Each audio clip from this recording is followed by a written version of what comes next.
بسم الله الرحمن الرحيم الحمد لله رب العالمين والصلاة والسلام على أشرف الأنبياء والمرسلين نبينا محمد وعلى آله وأصحابه أجمعين أما بعد اعتقاد الفرقة الناجية المنصورة إلى قيام الساعة أهل السنة والجماعة الإيمان بالله وملائكته وكتبه ورسله والبعث بعد الموت والإيمان بالقدر خيره وشره আলহামদুলিল্লাহ সালাতু ওয়াসসালামু আলা রাসূলিল্লাহ বাদ। আমরা যেটা শুরু করছিলাম গত পর্বে, সেটা গত পর্বে একেবারে প্রারম্ভিক পর্যায়ে ছিল। আমরা পড়ছিলাম শাইখ হুসাইন ইবনে তাইমিয়া রাহমাতুল্লাহ আলাইহির কিতাব আল আকিদা আল ওয়াসিতিয়া, এটা ব্যাখ্যা পড়তেছিলাম। তো আমরা আজকে সেখান থেকে পড়ব যেখান থেকে আমরা গতবার থেমেছি। শুরু হয়নি, আজকে থেকে শুরু ধরে নিতে হবে। আগেরটা ছিল ভূমিকা, আজকে আম্মা বাদু।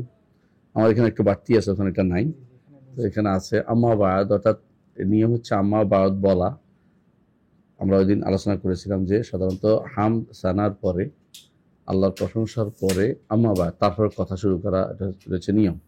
এভাবেই সাধারণত আরবরা তাদের কথা শুরু করে। এটাই রাসূলুল্লাহ সাল্লাল্লাহু আলাইহি ওয়াসাল্লাম এভাবে শুরু করেছেন। প্রথম এটা কে বলেছেন? বলা হয় তাকে দাউদ আলাইহিস সালাম প্রথম বলেছেন আম্মা বাদ, এবং এই জন্য ওনাকে বলা হয়তো আতাইনাহু আল হিকমাতা ফাসল খিতাব, তাকে ফসলে খেতাব দান করে। ফসলে খেতাব অর্থ হলো সম্বোধনের মধ্যে কিভাবে পার্থক্য করতে হয়, আগের কথা এবং পরের কথার মধ্যে কিভাবে পার্থক্য করতে হয় সেটাকে আলাদা করার নীতি হচ্ছে আম্মা বাদ, তারপরে কথা। আগে আল্লাহ প্রশংসা, তারপরে রাসূলের উপর দুরূদ, তারপরে কথা, এই জন্য আম্মা বাদ। তারপর বলা হচ্ছে ফাহাদা, অর্থাৎ যেটা এখন আলোচিত হবে এটা হচ্ছে ইতিকাদ বা বিশ্বাস। আল ফিরকাতুন নাজিয়া, নাজাত প্রাপ্ত দলের বিশ্বাস। নাজাত দলের তিনি তিনটা শব্দ ব্যবহার করেছেন। আল মনসুরা, যারা সাহায্যপ্রাপ্ত, ইলা কিয়ামিস সাআহ, কিয়ামত অনুষ্ঠিত হওয়ার আগ পর্যন্ত। এরপর বলছেন আহলে সুন্নাতি ওয়াল জামাআহ, এই তিনটি নামে একসাথে উল্লেখ করেছেন তিনি। ইবনে তাইমিয়া রাহমাতুল্লাহ আলাইহি তিনটে নাম উল্লেখ করেছেন। একটা হচ্ছে কি? একটা হচ্ছে ফিরকাতুন নাজিয়া, একটা হচ্ছে তায়েফাল মানসুরা, আর একটা হচ্ছে আহলে সুন্নাতি ওয়াল জামাআহ। এই তিনটি নাম তিনি উল্লেখ করেছেন যে এই তিনটির অধিকারী যারা হবে তাদের কি আকীদা থাকতে হবে। যদি আপনি ফিরকাতুন নাজিয়া হতে চান, নাজাত প্রাপ্ত হতে চান, যদি আপনি সাহায্যপ্রাপ্ত হতে চান, যদি আপনি আহলুস সুন্নাহ ওয়াল জামাতের অন্তর্ভুক্ত হতে চান, তো আপনাকে কি কি বিশ্বাস রাখতে হবে। ইতিকাদ শব্দের মূল অর্থ হচ্ছে কোনো কিছু বেঁধে ফেলা, কোনো কিছু টাইট করে বেঁধে ফেলা যাতে ছুটে না যায়। অনেকগুলো রব্ত বলা এটাকে, রব্ত ওয়াল ইস্তিসাব, কোনো কিছু দৃঢ়ভাবে বাঁধাই করানো হচ্ছে ইতিকাদ। তো মানুষের অন্তরে অনেক কিছুই থাকে যেগুলো মানুষ দৃঢ়ভাবে বাঁধাই করে রাখে, মানে শক্ত করে রাখে, এগুলো সরে না। যেমন আপনার বিশ্বাস আছে যে মুহাম্মদ রাসূলুল্লাহ সাল্লাল্লাহু আলাইহি ওয়াসাল্লাম মক্কাতে এসেছিলেন এবং মদিনাতে মারা গেছেন, এই যে বিশ্বাসটা, এটা আপনার মন থেকে কখনো ছুটে যাচ্ছে না। আবার যারা অন্য ধর্মের, তারাও কিছু বিশ্বাস এরকম রাখে যেগুলো মন থেকে ছুটে যায় না। তো আকীদা বলা হয় এমন জিনিসকে যে জিনিস মন থেকে কখনো যায় না, মানে এটা ধারণাবিহীন হতে পারে না, বা সন্দেহ থাকলে এটা আকীদা হতে পারে না। আকীদা হতে হলে দৃঢ় হতে হয়। এটার আরবিতে বলে আল হুকমু আদ-দাহনি আল জাযিম, আল হুকমু আদ-দাহনি আল জাযিম। এটা সত্য হতে পারে, আবার অসত্য হতে পারে, মিথ্যা হতে পারে। সত্য হতে হলে, আকীদা সত্য হতে হলে অবশ্যই এমন আকীদা হতে হবে যেটার উৎসটা সত্য এবং যেটার বাহকরা সত্য। উৎসটা সত্য হলে আপনাকে কোরআনে কারীম, কোরআনে কারীম বা রাসূলের হাদিস হতে হবে। আল্লাহর বাণী তো রাসূলের বাণী হতে হবে, কারণ দুটোই ওয়াহী। তো কারণ হচ্ছে আরেকটা হতে হবে কি, আরেকটা হতে হবে যে এর বাহকরাও সত্য বলে প্রমাণিত হতে হবে। কোরআনে কারীম আমাদের কাছে এমনভাবে আসছে যে এখানে কোনো সন্দেহ করার কোনো অবকাশ নাই। আমরা ভালো করে জানি যে কোরআন কারীম মুখস্থ হয়ে আসছে আজ পর্যন্ত, এবং লক্ষ লক্ষ নয়, কোটি কোটি মানুষ মুখস্থ করে আছে। একেবারে কেউ একটা ভুল করলে পিছন দিকে লোকমা দেওয়ার জন্য বসে আছে। যেমন রমজান মাসে দেখবেন যে বহুত লোকমা দিচ্ছে, এর অর্থ হচ্ছে এখানে সন্দেহ করার কোনো সুযোগে নেই। তো আবার এটার মধ্যেও কেউ কেউ কিন্তু ভিন্ন রচনা করছে, কিন্তু এগুলো মানুষ গ্রহণ করে নাই। যেমন যারা বাহাইরা আছে, ওরা একটা কোরআন বানাইছে, যারা বাবিয়া আছে ওরা একটা বানাইছে, এরকম কাদিয়ানিরাও একটা বানাইছে, তাদের মন মতো করে প্রত্যেকে এটারে সংক্ষেপ করে সংকোচন করে এটা বানাইছে, মানুষ এগুলো গ্রহণ করে নাই। কিন্তু আল্লাহ তাআলা তার দ্বীনকে হেফাজত করে রেখেছেন। এগুলো কোরআনের ব্যাপারে। হাদিসের ব্যাপারে আল্লাহ তাআলা ওয়াদা করেছেন যে তার নবীর বর্ণনাটাই হচ্ছে জিকির। কোরআনটা যেমন জিকির, হাদিসও তেমনি জিকির। আল্লাহ ওয়াদা করেছেন যে ইন্না নাহনু নাযালনা যিকরা ওয়া ইন্না লাহু লাহাফিজুন। জিকির যিনি নাযিল করেছেন, জিকির হেফাজত তিনি করবেন। এই জন্য তিনি হাদিসের হেফাজত করেছেন। এমন লোকদেরকে আল্লাহ তাআলা পাঠিয়েছেন এই এই যুগে, এখন পাঠান না, ওই যুগে হাদিস হেফাজতের যুগে, যারা হাজার হাজার হাদিস মুখস্থ পারত। এমনকি কারো কারো লাখ 3 লাখ পর্যন্ত মুখস্থ করেছেন। ইমাম বুখারী রাহমাতুল্লাহ আলাইহি বহু হাদিস মুখস্থের কথা তিনি বলেছেন। এরকম অনেক ইমামদের কথা আছে যারা এত এত হাদিস মুখস্থ করতো, এবং আমরা জানি যে এত হাদিস আসলে নাই। তাহলে কিভাবে মুখস্থ করেছে? এগুলো হচ্ছে সনদ, এক একটা বর্ণনা। একই হাদিস 10 জন থেকে আসছে, একই হাদিস 20 জন থেকে আসছে, এক জায়গায় এসে থামছে। তো ওনারা প্রত্যেকটা সনদকে একটা হাদিস বর্ণনা করতো, এই জন্য এত হাদিস। কিন্তু এত হাদিসের কোনো আসলেই এত হাদিস না। মানে হাদিস হলো সনদের যে বর্ণনা পরম্পরার কারণে এক একজন এই বর্ণনা আসছে, একটা এই বর্ণনা আসছে, একই হাদিস হয়তো 20 বর্ণনায় আসছে, তো ওরা 20টা ধরছে, কারণ যেহেতু আমার ভিন্ন ভিন্ন বর্ণনায় আসছে। এই জন্য এগুলি অনেক শক্তিশালী বর্ণনার কারণে আল্লাহ তাআলার বিশেষ রহমত যে এগুলি নিয়ে সন্দেহ করার কোনো প্রবণতা, যারা হাদিস বর্ণনা করে যে ফিল্ডের লোক, সেই ফিল্ডের লোক সন্দেহ করে না, অন্য ফিল্ডের লোক সন্দেহ করতেই পারে। স্বর্ণকার যেমন স্বর্ণ দেখলে চিনতে পারে, তেমনি মুহাদ্দিসরা হাদিস দেখলে বুঝতে পারে এটা কি শুদ্ধ না শুদ্ধ না, মুহাদ্দিসরা দেখলে বুঝতে পারে। সুতরাং উৎস শুদ্ধ হচ্ছে কোরআন এবং সুন্নাহ। আর বাহকরা যারা কোরআনের বাহক, এরা তো বহন করেই আছে দিন দিন ধরে। হাদিসের বাহকরা আজ পর্যন্ত শত শত হাদিস মুখস্থকারী রয়ে গেছে। এরাও এমনকি এরা এরকম হইতে হয় যে সনদটা মিল থাকতে হয় রাসূল পর্যন্ত। তারপরে দ্বিতীয় হচ্ছে তারা আদল হইতে হয়। তৃতীয় হচ্ছে তারা গ্রহণযোগ্য ব্যক্তিত্ব, তার নির্ভরযোগ্য ব্যক্তিত্ব হইতে হয়। চতুর্থ হচ্ছে তারা কোনো স্বাদ বর্ণনা দেয় না, অর্থাৎ যেটা ইল্লত নাই, দোষ, গোপন দোষ, এটা গোপন দোষ স্বাধীন থাকতে পারবে না, সাজ থাকতে পারবে না। 5টা শর্ত সবসময় তারা খেয়াল রেখেছে। 5টা শর্ত, একটা হাদিস শুদ্ধ হওয়ার ক্ষেত্রে 5টা শর্ত সবসময় তারা খেয়াল রেখেছে। সেটা কি? একটা হচ্ছে রাসূল পর্যন্ত সনদ মিল থাকা। দ্বিতীয় হচ্ছে যে যারা এটা বর্ণনা করছে তারা এমন আদেল বা ন্যায়পরায়ণ যে এরা জীবনে কোনোদিন মিথ্যা কথা বলেনি, কাউকে ঠকায়নি, কারোর সাথে ঠকাবাজি করেনি, এবং কারো কোনো রকম সালাত ত্যাগ করেনি, এই জাতীয় লোকগুলো তারা থাকবে। 3 নম্বর হচ্ছে তারা সেকা মানে হচ্ছে তারা নির্ভরযোগ্য। নির্ভরযোগ্য কেন? যে তারা কোনোদিন গাফলত ছিল না, ঘুমে ঘুমে ফজিল বর্ণনা করতো না, এই জাতীয়, মানে যারা এই জাতীয় নির্ভরযোগ্য ব্যক্তি তারা ছিল। 3 নম্বর হচ্ছে যে তারা 4 নম্বর হচ্ছে যারা সাদ না, যারা হাদিস বর্ণনাকারী কোনো শক্তিশালী হাদিস বিপরীত বর্ণনা করছে এরকম না। এই সাইডে এসে দুইটা হচ্ছে এর সাথে সম্পৃক্ত, সনদের সাথে সম্পৃক্ত। আগে দুইটা মতানুর সাথে সম্পৃক্ত, আগে 3টা হচ্ছে সনদের সাথে সম্পৃক্ত। আরেকটা হচ্ছে মুআল্লাল, গোপন দোষ, যেটা শুধুমাত্র মুহাদ্দিস বুঝতে পারে, আর কেউ বুঝতে পারে না। মুহাদ্দিস ধরে বুঝতে পারে এই সনদ ঠিক নাই।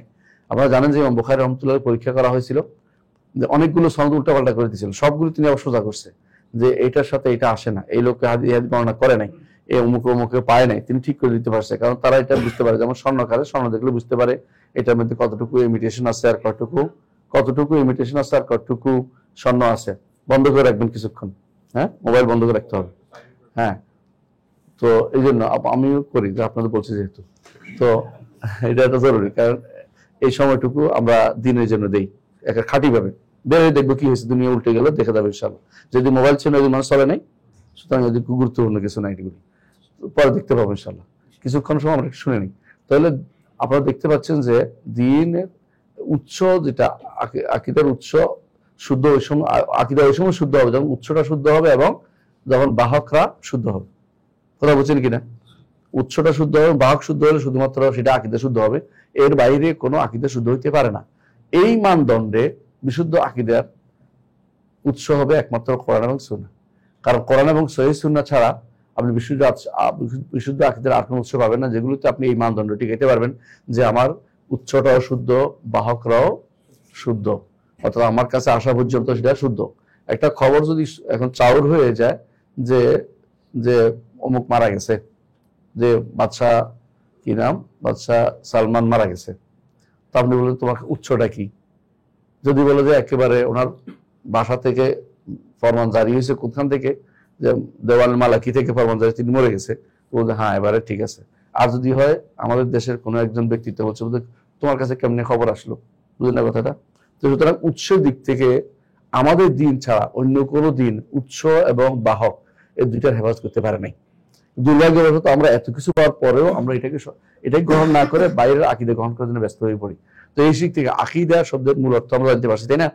আকীদা শুদ্ধ হইতে পারে, অশুদ্ধ হইতে পারে। শুদ্ধ হইতে হলে অবশ্যই দুইটা জিনিস লাগবে। একটা কি? উৎস শুদ্ধ হতে, একটা হলো বাহকরাও শুদ্ধ হইতে হবে, বাহকরা শুদ্ধ হইতে হবে। তো এই হিসাবে ইসলামী আকীদা বা আকীদা যেটাকে বলা হয়, এটার সঙ্গে আরেকটু পরিবর্তন হবে। এখন কি হবে যে যেই আকীদা বা যে বিশ্বাসটি কোরআন এবং সুন্নাহ বেসড, যে বিশ্বাসটি কোরআন এবং সুন্নাহ বেসড সরাসরি। কারণ হচ্ছে কোরআন এবং সুন্নাহ বেসড হলে এই বিশ্বাসটা কি করতে হবে? কোরআন এবং সহিহ সুন্নাহ বেসড হতে হলে এই বিশ্বাসটা কি করতে হবে? এখন আপনাকে কোরআনে খুঁজতে হবে অথবা সহিহ সুন্নাহ খুঁজতে হবে। আর অন্যগুলি কি করবে? সাপোর্ট করার কিছু সাপোর্টিং কিছু আছে, উৎস আছে, কিন্তু এগুলি সরাসরি কোনো আকীদা আমাকে জানাবে না, সরাসরি সাপোর্ট করবে। তো এই হিসাবে কোরআন এবং সুন্নাহ বেসড যে আকীদা বিশ্বাস আছে সেটাকে আমরা মানতে হবে যে আমাদের আকীদা উৎস হিসেবে। তো এটাই এখানে তিনি ফেরকাতুন নাজিয়া, নাজাত প্রাপ্ত দলের আকীদা বা এই তায়েফাল মানসুরা, সাহায্যপ্রাপ্ত দলের আকীদা অথবা আহলুস সুন্নাহ ওয়াল জামাআর আকীদা যেগুলো বলেছেন, এগুলোর মধ্যে আমরা দেখতে পাই যে এগুলো যে ওই আকীদাটাই দেওয়া হয়েছে, কোরআন এবং সুন্নাহর মধ্যে আছে। কোরআনে কারিমে এই যে এখন পড়ছে, যে ছেলেটা পড়ছে, 6টা জিনিসের কথা বলা হয়েছে এখানে। ইবনে তাইমিয়া রাহমাতুল্লাহ আকীদা হচ্ছে এই 6টা জিনিসের মধ্যে। একটা হচ্ছে কি? আল্লাহ সম্পর্কে, একটা হচ্ছে ফেরেশতা, কিতাব, রাসূল, তারপরে আখিরাত, তাকদীর। এই 6টা জিনিস সম্পর্কে এখানে বর্ণনা করা হয়েছে। 6টা জিনিস হচ্ছে আকীদার মূল। এইটাই মূল আপনি দেখতে পাবেন কোরআনেও আসছে, হাদিসেও আসছে। কোরআনে কোথায় আসছে? আল্লাহ তাআলা বলছেন যে আমানা রাসূলুল্লাহ বিমা উনজিলা মির রাব্বিহি ওয়াল মুমিনুন কুল্লুন আমানা বিল্লাহি ওয়া মালাইকাতিহি ওয়া কুতুবিহি ওয়া রাসূলিহি। কয়টা হলো? 4টা। লা নুফাররিকু বাইনা আহাদিন মির রাসূলিহি ওয়া ক্বালু সামি'না ওয়া আতানা গুফরানাকা রাব্বানা ওয়া ইলাইকাল মাসির। ইলাইকাল মাসির হচ্ছে আখিরাত, বুঝছেন তো? লা ইউকাল্লিফুল্লাহু নাফসান ইল্লা উসআহা মা কাসাবাত, সূরা তাকদীর, যে যা কামাইবে এটা আল্লাহ নির্ধারিত। সুতরাং এই জন্য এই দুইটা পরে রাতে ঘুমাইলে কাফাতাহু, তার ঈমানের জন্য যথেষ্ট, তার ঈমান সাক্ষ্য দেওয়ার জন্য যথেষ্ট হয়ে যায়। কারণ এই দুটি আয়াত তার ঈমানের প্রত্যেকটা অংশের মধ্যে আছে, বুঝে আসছে? আর ঈমানের রোকনগুলো প্রত্যেকটা থাকার কারণ আরেকটি আয়াত আছে, 5টা একসাথে আসছে। ওয়া ইয়াকফুর বিল্লাহি ওয়া মালাইকাতিহি ওয়া কুতুবিহি ওয়া রাসূলিহি ওয়াল ইয়াউমিল আখির ফাকাদ দাল্লা দালালান বাঈদা। যে কেউ 5টা জিনিস অস্বীকার করবে সে পথভ্রষ্ট হয়ে যাবে। সূরা নিসাতে বলেছেন আল্লাহ তাআলা। তো বোঝা যাচ্ছে 5টা একসাথে আসছে। আবার একটা ভিন্ন আসছে, সেটা কি? সেটা বলছে আল্লাহ তাআলা ইন্না কুল্লা শাইইন খালাকনাহু বিকাদার। সূরা কালামের মধ্যে, তো কালামে মনে হয় ওখানে ইন্না কুল্লা শাইইন খালাকনাহু বিকাদার। হ্যাঁ, ইন্না কালামের মধ্যে ইন্না কুল্লা শাইইন খালাকনাহু বিকাদার, সবকিছু আমরা তাকদীর অনুযায়ী সৃষ্টি করেছি। কয়টা জিনিস হলো? 6টা জিনিস না? ঠিক 6টা জিনিস হাদিসে জিবরিল আসছে। হাদিসে জিবরিলে 6টা জিনিস আসছে। আখবরনা আল ঈমান, আমাদেরকে জানান ঈমান কি জিনিস। হ্যাঁ, আখবরনা আল ঈমান, আমাদেরকে জানান ঈমান কি জিনিস। তো তখন রাসূলুল্লাহ সাল্লাল্লাহু আলাইহি ওয়াসাল্লাম উত্তর দিলেন, জিবরিল প্রশ্ন করে জিবরিল উত্তর দিলেন, আনতুমিনা বিল্লাহি ওয়া মালাইকাতিহি ওয়া কুতুবিহি ওয়া রাসূলিহি ওয়াল ইয়াউমিল আখির ওয়াল কদরি খাইরিহি ওয়া শাররিহি। এটা রাসূলুল্লাহ সাল্লাল্লাহু আলাইহি ওয়াসাল্লাম উত্তর দিয়েছেন। এবং এইটা কিয়ামত পর্যন্ত যত মানুষ আকীদার বিষয় লিখবে এটা দিয়ে শুরু করে, এটা শুদ্ধ। আর এর বাইরে অন্য কিছু দিয়ে শুরু করলে সে সঠিক পথে আগাতে পারবে না। অর্থাৎ তাকে অবশ্যই এই জিবরিল যেভাবে আসছিল দিন শিখাতে, সেইভাবেই তাকে এগিয়ে যেতে হবে। আকীদার মৌলিক রোকন হচ্ছে এই 6টা। এই 6টার দিকে আমরা একটু খেয়াল করি ভালো করে। আমরা কিন্তু 6টাকে, ওয়ালাইকুম আসসালাম ওয়া রাহমাতুল্লাহি ওয়া বারাকাতুহু, 6টাকে আমরা কিভাবে বুঝাতে পারি? 1 নম্বর দেখেন, 6টার মধ্যে আনতুমিনা বিল্লাহি, তাই না? আল্লাহর সম্পর্কে, আল্লাহ সম্পর্কে জানতে হলে কি করতে হবে? এটা আমরা বলছি। আল্লাহ, তারপর হলো ফেরেশতা, ফেরেশতা আল্লাহর কর্ম, ফেরেশতা আল্লাহর কর্ম মানে কি? সৃষ্টি। ফেরেশতাদেরকে আল্লাহ সৃষ্টি করেছেন। আনতুমিনা বিল্লাহি ওয়া মালাইকাতিহি ওয়া কুতুবিহি, কিতাব আল্লাহর গুণ, কিতাব আল্লাহর গুণ। হ্যাঁ, মালাইকাতুহু রাসূলিহি, রাসূলরা আল্লাহর সৃষ্টি, কর্ম। কুতুবিহি রাসূল ইয়াউমিল আখির, ইয়াউমিল আখির আল্লাহর কর্ম। হ্যাঁ, ওয়াল কদরি খাইরি ওয়া শাররি, তাকদীর আল্লাহর কর্ম এবং একটা সিফাতও আছে। অর্থাৎ সিফাতও আছে, আবার ফেইলও আছে, দুইটাই। তো দেখা যাচ্ছে আমরা ঘুরে ফিরে 6টা রকম দেখতে হবে, সবই আল্লাহর সাথে সম্পৃক্ত, তাই না? আল্লাহর সাথে সম্পৃক্ত। তাহলে আকীদা আল্লাহর সাথে সম্পৃক্ত। এই জন্য অনেক সময় মানুষ বলে যে এই কেউ বাজার গেলে মাছ কিনে নাই, শিরিক, এটা কোনো অর্থই হলো না, অর্থপূর্ণ কথা হলো না। কেউ বললেন যে কেউ গুনার কাম করছে, কেউ শিরিক, গুনার কাম তো শিরিকের জায়গা হয়নি। আমরা শিরিক হচ্ছে আল্লাহর সাথে সম্পৃক্ত হতে হবে। আল্লাহর হয় আল্লাহর জাতের সাথে, না আল্লাহ জাত মানে সত্তা, আল্লাহর সত্তার সাথে, না আল্লাহ তাআলার কর্মের সাথে। এই দুইটাকে বলা হয় রুবুবিয়ত। দুইটা কি বলা হয়? রুবুবিয়ত। অথবা আল্লাহর নাম অথবা গুণের সাথে, এটা বলা আসমা সিফাত। আরেকটা হচ্ছে আল্লাহ উলুহিয়ত ইবাদতের সাথে, বা এটা নাম বলা হয় উবুদিয়ত, এটাকে বলা হয় দাসত্ব, উলুহিয়ত। তাহলে এই পাঁচটা জিনিস মূলত, জাত, আফআল, আসমা, সিফাত, আরেকটা হলো হুকুক বা অধিকার, বা এটাকে উলুহিয়ত যেটাই বলেন। এই পাঁচটা জিনিস হচ্ছে মূলত আকীদা। আমরা বুঝতে পারছি? এই আকীদার এই বিষয়গুলো যদি আমরা ঠিক মতো বুঝতে পারি, তাহলে আমরা আকীদার বিষয় নিয়ে টানাটানি করবো। এগুলি ঠিক হলে সব ঠিক হয়ে যাবে। এগুলি ঠিক করার জন্যই আল্লাহ তাআলা নবী রাসূলদের পাঠিয়েছেন। এগুলি ঠিক করার জন্য প্রত্যেকটা ইবাদতের মূল উদ্দেশ্য হচ্ছে আল্লাহর জন্য এগুলি ঠিক করা। ইবাদত আল্লাহর জন্য হয়।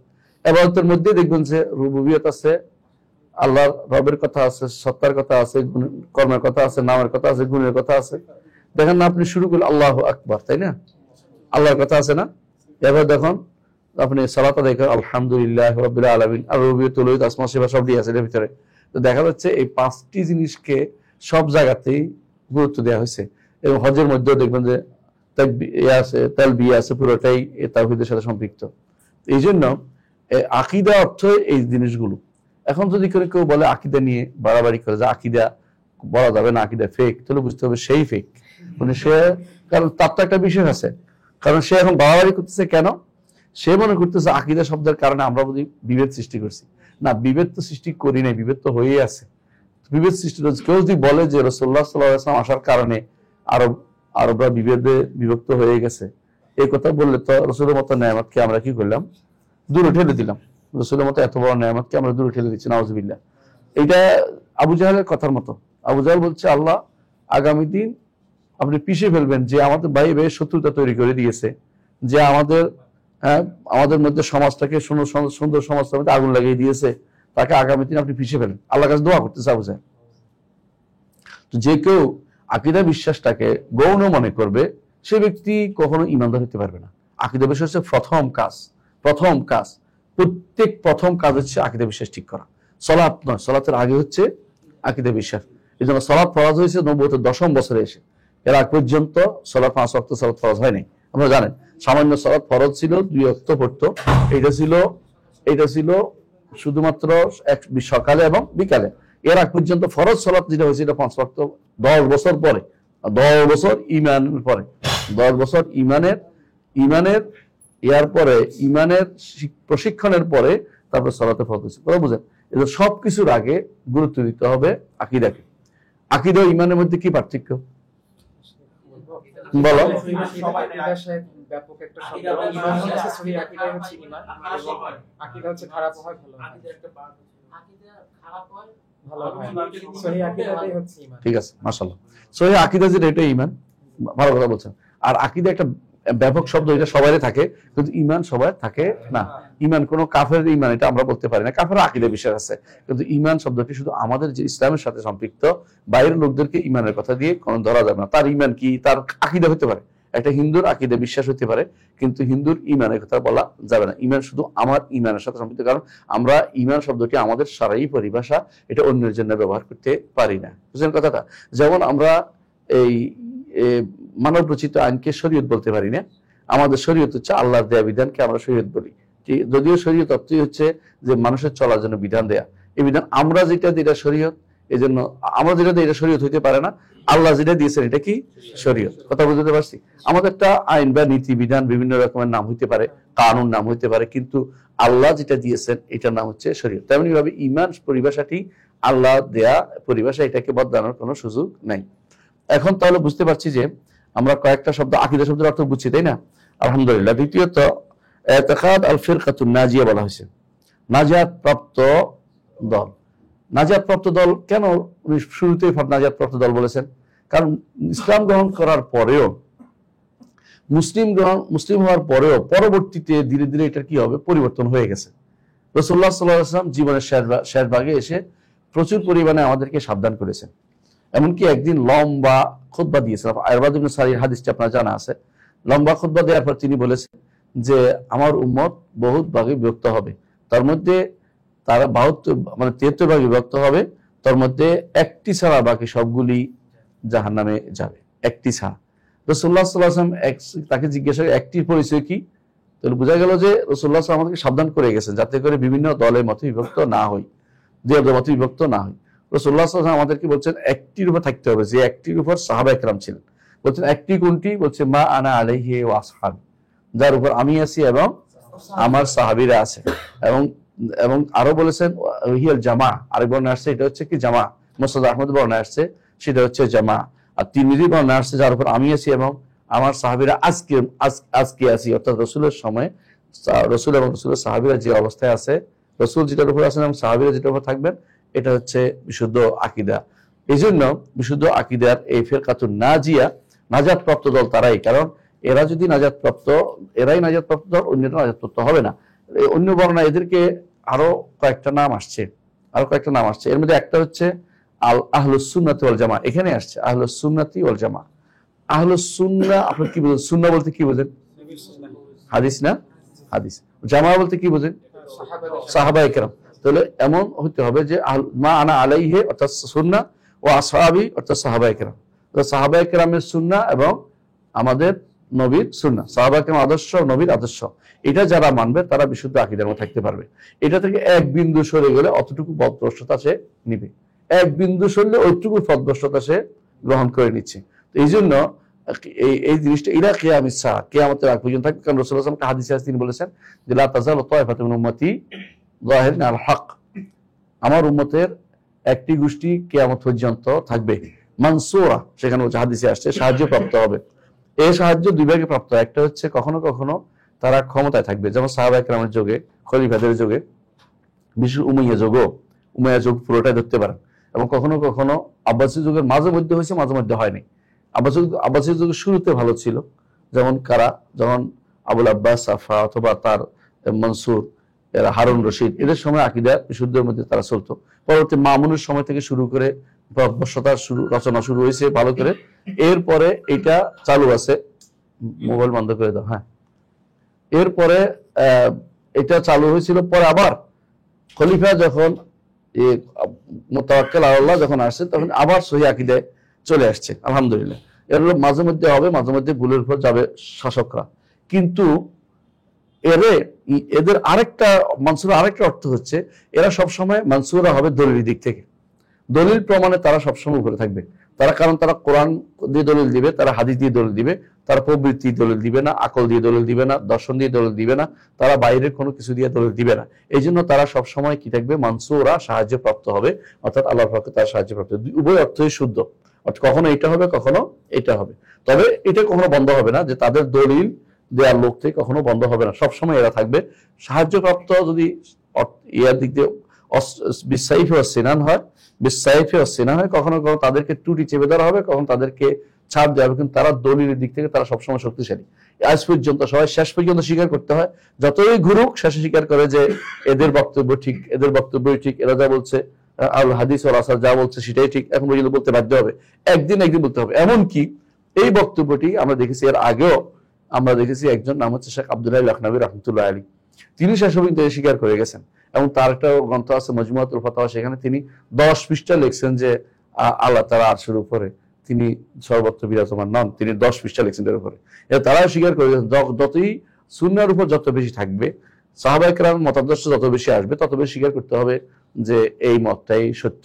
এবার কখনো কখনো তাদের উপর স্টিম রোলার চালানো হয়, যখন এখন আফগানিস্তানে চলছে বা কোনো জায়গাতে চলছে, কিন্তু তাদের আরেক গোষ্ঠী ঠিকই হকের উপর থাকবে, তারা হককে একেবারে বন্ধ হয়ে যাবে না, হক একেবারে বন্ধ করে দিতে কখনো পারবে না। হ্যাঁ, কিয়ামতের আগ পর্যন্ত যখন আল্লাহ তাআলা কোরআন উঠিয়ে নেবেন, তখন শুধুমাত্র এই অবস্থা তৈরি হবে।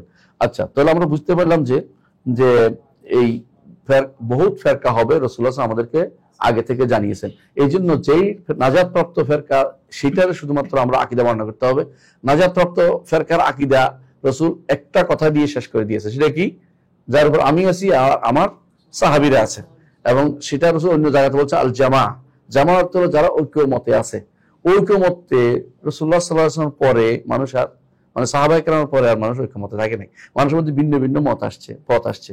এই জন্য সাহাবায়ে কেরামকে আমাদেরকে সামনে রাখতে হবে, তাদেরকে মডেল দিতে হইব এবং তাদেরকে দেখেই উসওয়া হাসানা কুদওয়া, তারা হচ্ছে আমাদের জন্য আদর্শ, সেই হিসাবে আমাদেরকে সবসময় গ্রহণ করে যেতে হবে।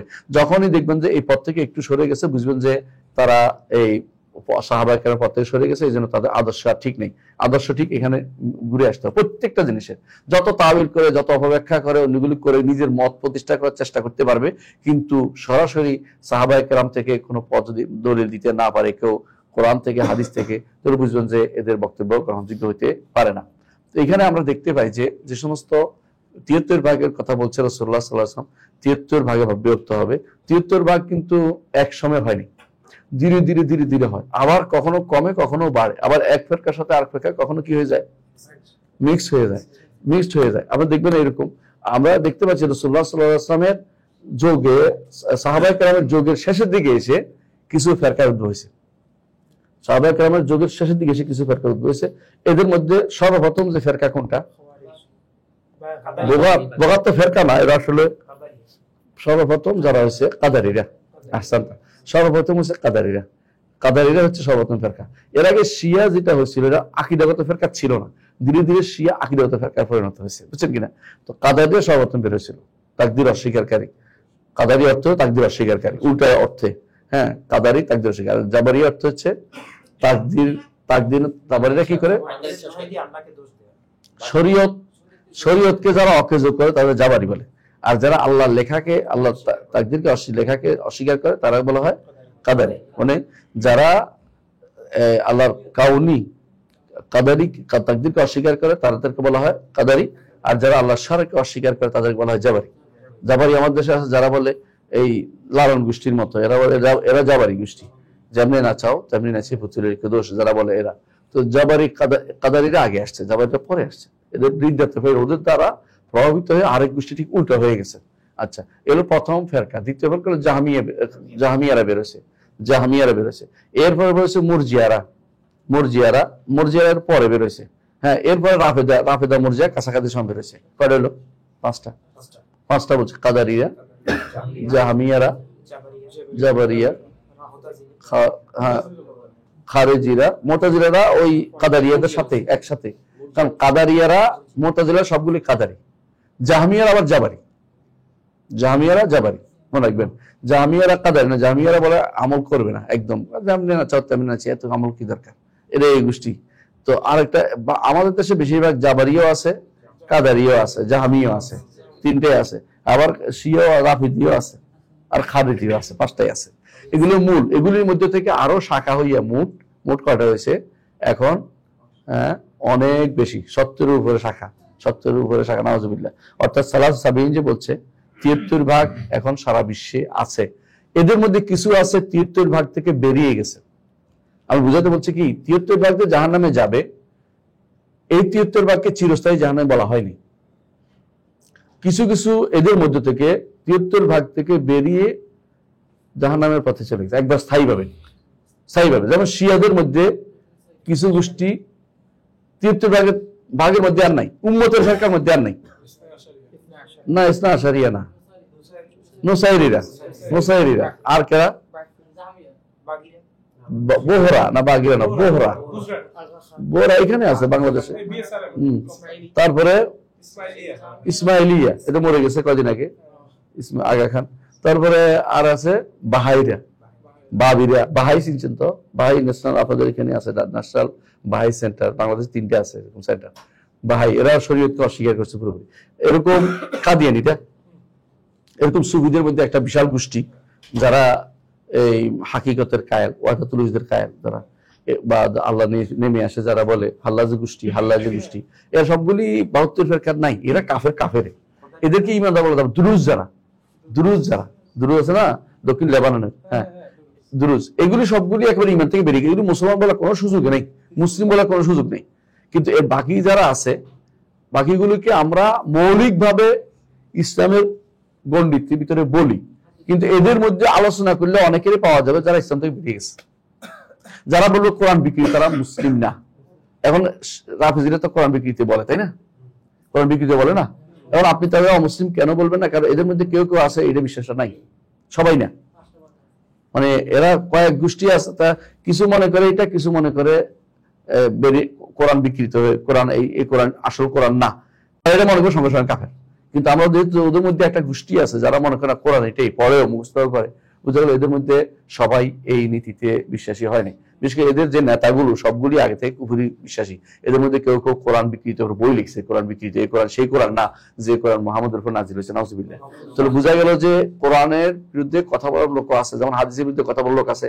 এখন কেউ যদি বলে যে কোরআনের ব্যাপারে তো আমরা একমত, যেহেতু আমরা কোরআন মানি, হাদিসের ব্যাপারে দ্বিমত, হাদিস না মানি না, তাহলে মিথ্যা কথা বলছে। কোরআনের ব্যাপারে দ্বিমত করার লোক বহুত আছে, শিয়ারা এই কোরআনের ব্যাপারে দ্বিমত করে বসে আছে বহুত আগ থেকেই। এবং অনেকেই নিজস্ব কোরআনও লিখছে, বায়ানিয়ারা কোরআন লিখছে আলাদা, বাবিয়ারা কোরআন লিখছে আলাদা, তার ভিন্ন ভিন্ন কোরআন লিখে বসে আছে। কিন্তু এরা তারা প্রচার করতেছে না, তাদের মধ্যে বেশিরভাগই ভয়ে প্রচার করে না। অনেকে আছে নিজেদের মধ্যে এটা রাখে, বিশেষ করে নুসাইরিয়া নিজেদের মধ্যে রাখে, ওদের বক্তব্য কাউকে জানতে দেয় না, ছদ্মবেশ ধরে থাকে। এই যে লেবাননের একটা বিশাল গোষ্ঠী আছে দ্রুজরা, এবং ইয়াতে সিরিয়াতে নুসাইরিরা, এদেরকে আলবি বলা হয়। আলবি কেন বলা হয়? হ্যাঁ হ্যাঁ, এই জন্য আলবি বলা হয়, এই জন্য তারা আলীকে আল্লাহ মনে করে। এই জন্য আলবি হচ্ছে এই নয় যে তারা আলীর বংশধর, এটা না, বুঝছেন না কথাটা? আলবি বলে আলীকে আল্লাহ মনে করে, এই জন্য তারা আলী বলা হইতো। তো এরা আলীকে আল্লাহ মনে করে, বুঝতে পারছেন এটা ইমানদার কেমনে হয়। অথচ এদের পক্ষ নিয়ে ইরান কিন্তু এদের পক্ষ নিয়ে যুদ্ধ করছে, সুন্নিদেরকে কচুকাটা করছে। আপনারা জানেন কত ভয়ানক কাজ করেছে, ভয়ঙ্কর কাজ করেছে ওরা। আর এদের পক্ষে আমাদের দেশে কিছু মানুষ কথা বলে ইরানিদের, আমরা জানি না তাদের কতটুকু ইমান বিশ্বাস ঠিক রাখবে। যাক, আলাকুল হাল আমরা একটুকু বুঝতে পারলাম যে এই আমরা যাদের ব্যাপারে যাদের আকীদা আলোচনা করবেন তাদের কয়টা নাম। একটা হচ্ছে কি ফেরকাতুন নাজিয়া। ফেরকাতুন নাজিয়া মানে কি? নাজাত প্রাপ্ত দল। নাজাত প্রাপ্ত মানে কিয়ামতের দিন যখন সবাই জাহান্নামে পাঠাই দেবে, এরা নাজাত পাবে। কথা বুঝছেন কিনা? অন্যরা তাদের আমলের কারণে রসুলের পাবে না, পানি পাবে না, এরা পাবে। বা রসুলের হাতের পানি পাবে না, এরা পাবে। বুঝলেন না? হাউজে কাউসারের পানি পাবে, হাউজের পানি পাবে।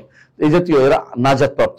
এরা ইন্নাল্লাযিনা সাবাকাত লাহুম মিনাল হুসনা উলাইকা আনহা মুবাদুন, জাহান্নামের কাছেও তারা যাবে, উপর দিয়ে পার হয়ে চলে যাবে একদম বিদ্যুৎ গতিতে। এই নাজাত প্রাপ্ত দল অন্তর্ভুক্ত হতে হবে। এই জন্য আমরা এটা পড়াচ্ছি না, আমাদের তো পড়ানোর দরকার ছিল না, কারণ আমরা চাচ্ছি না জাহান্নামে যেতে। কারণ রব্বানা ইন্নাকা মান তুদখিলিন নার ফাকাদ আখযাইতা, আল্লাহ যাকে জাহান্নামে প্রবেশ করতে অপমান করেছে, অপমানিত হওয়া কি কোনো ইমানদারের কাজ হতে পারে না। এই জন্য অনেকে মনে করে অসুবিধা নাই, জান্নাত একবার যাবেই।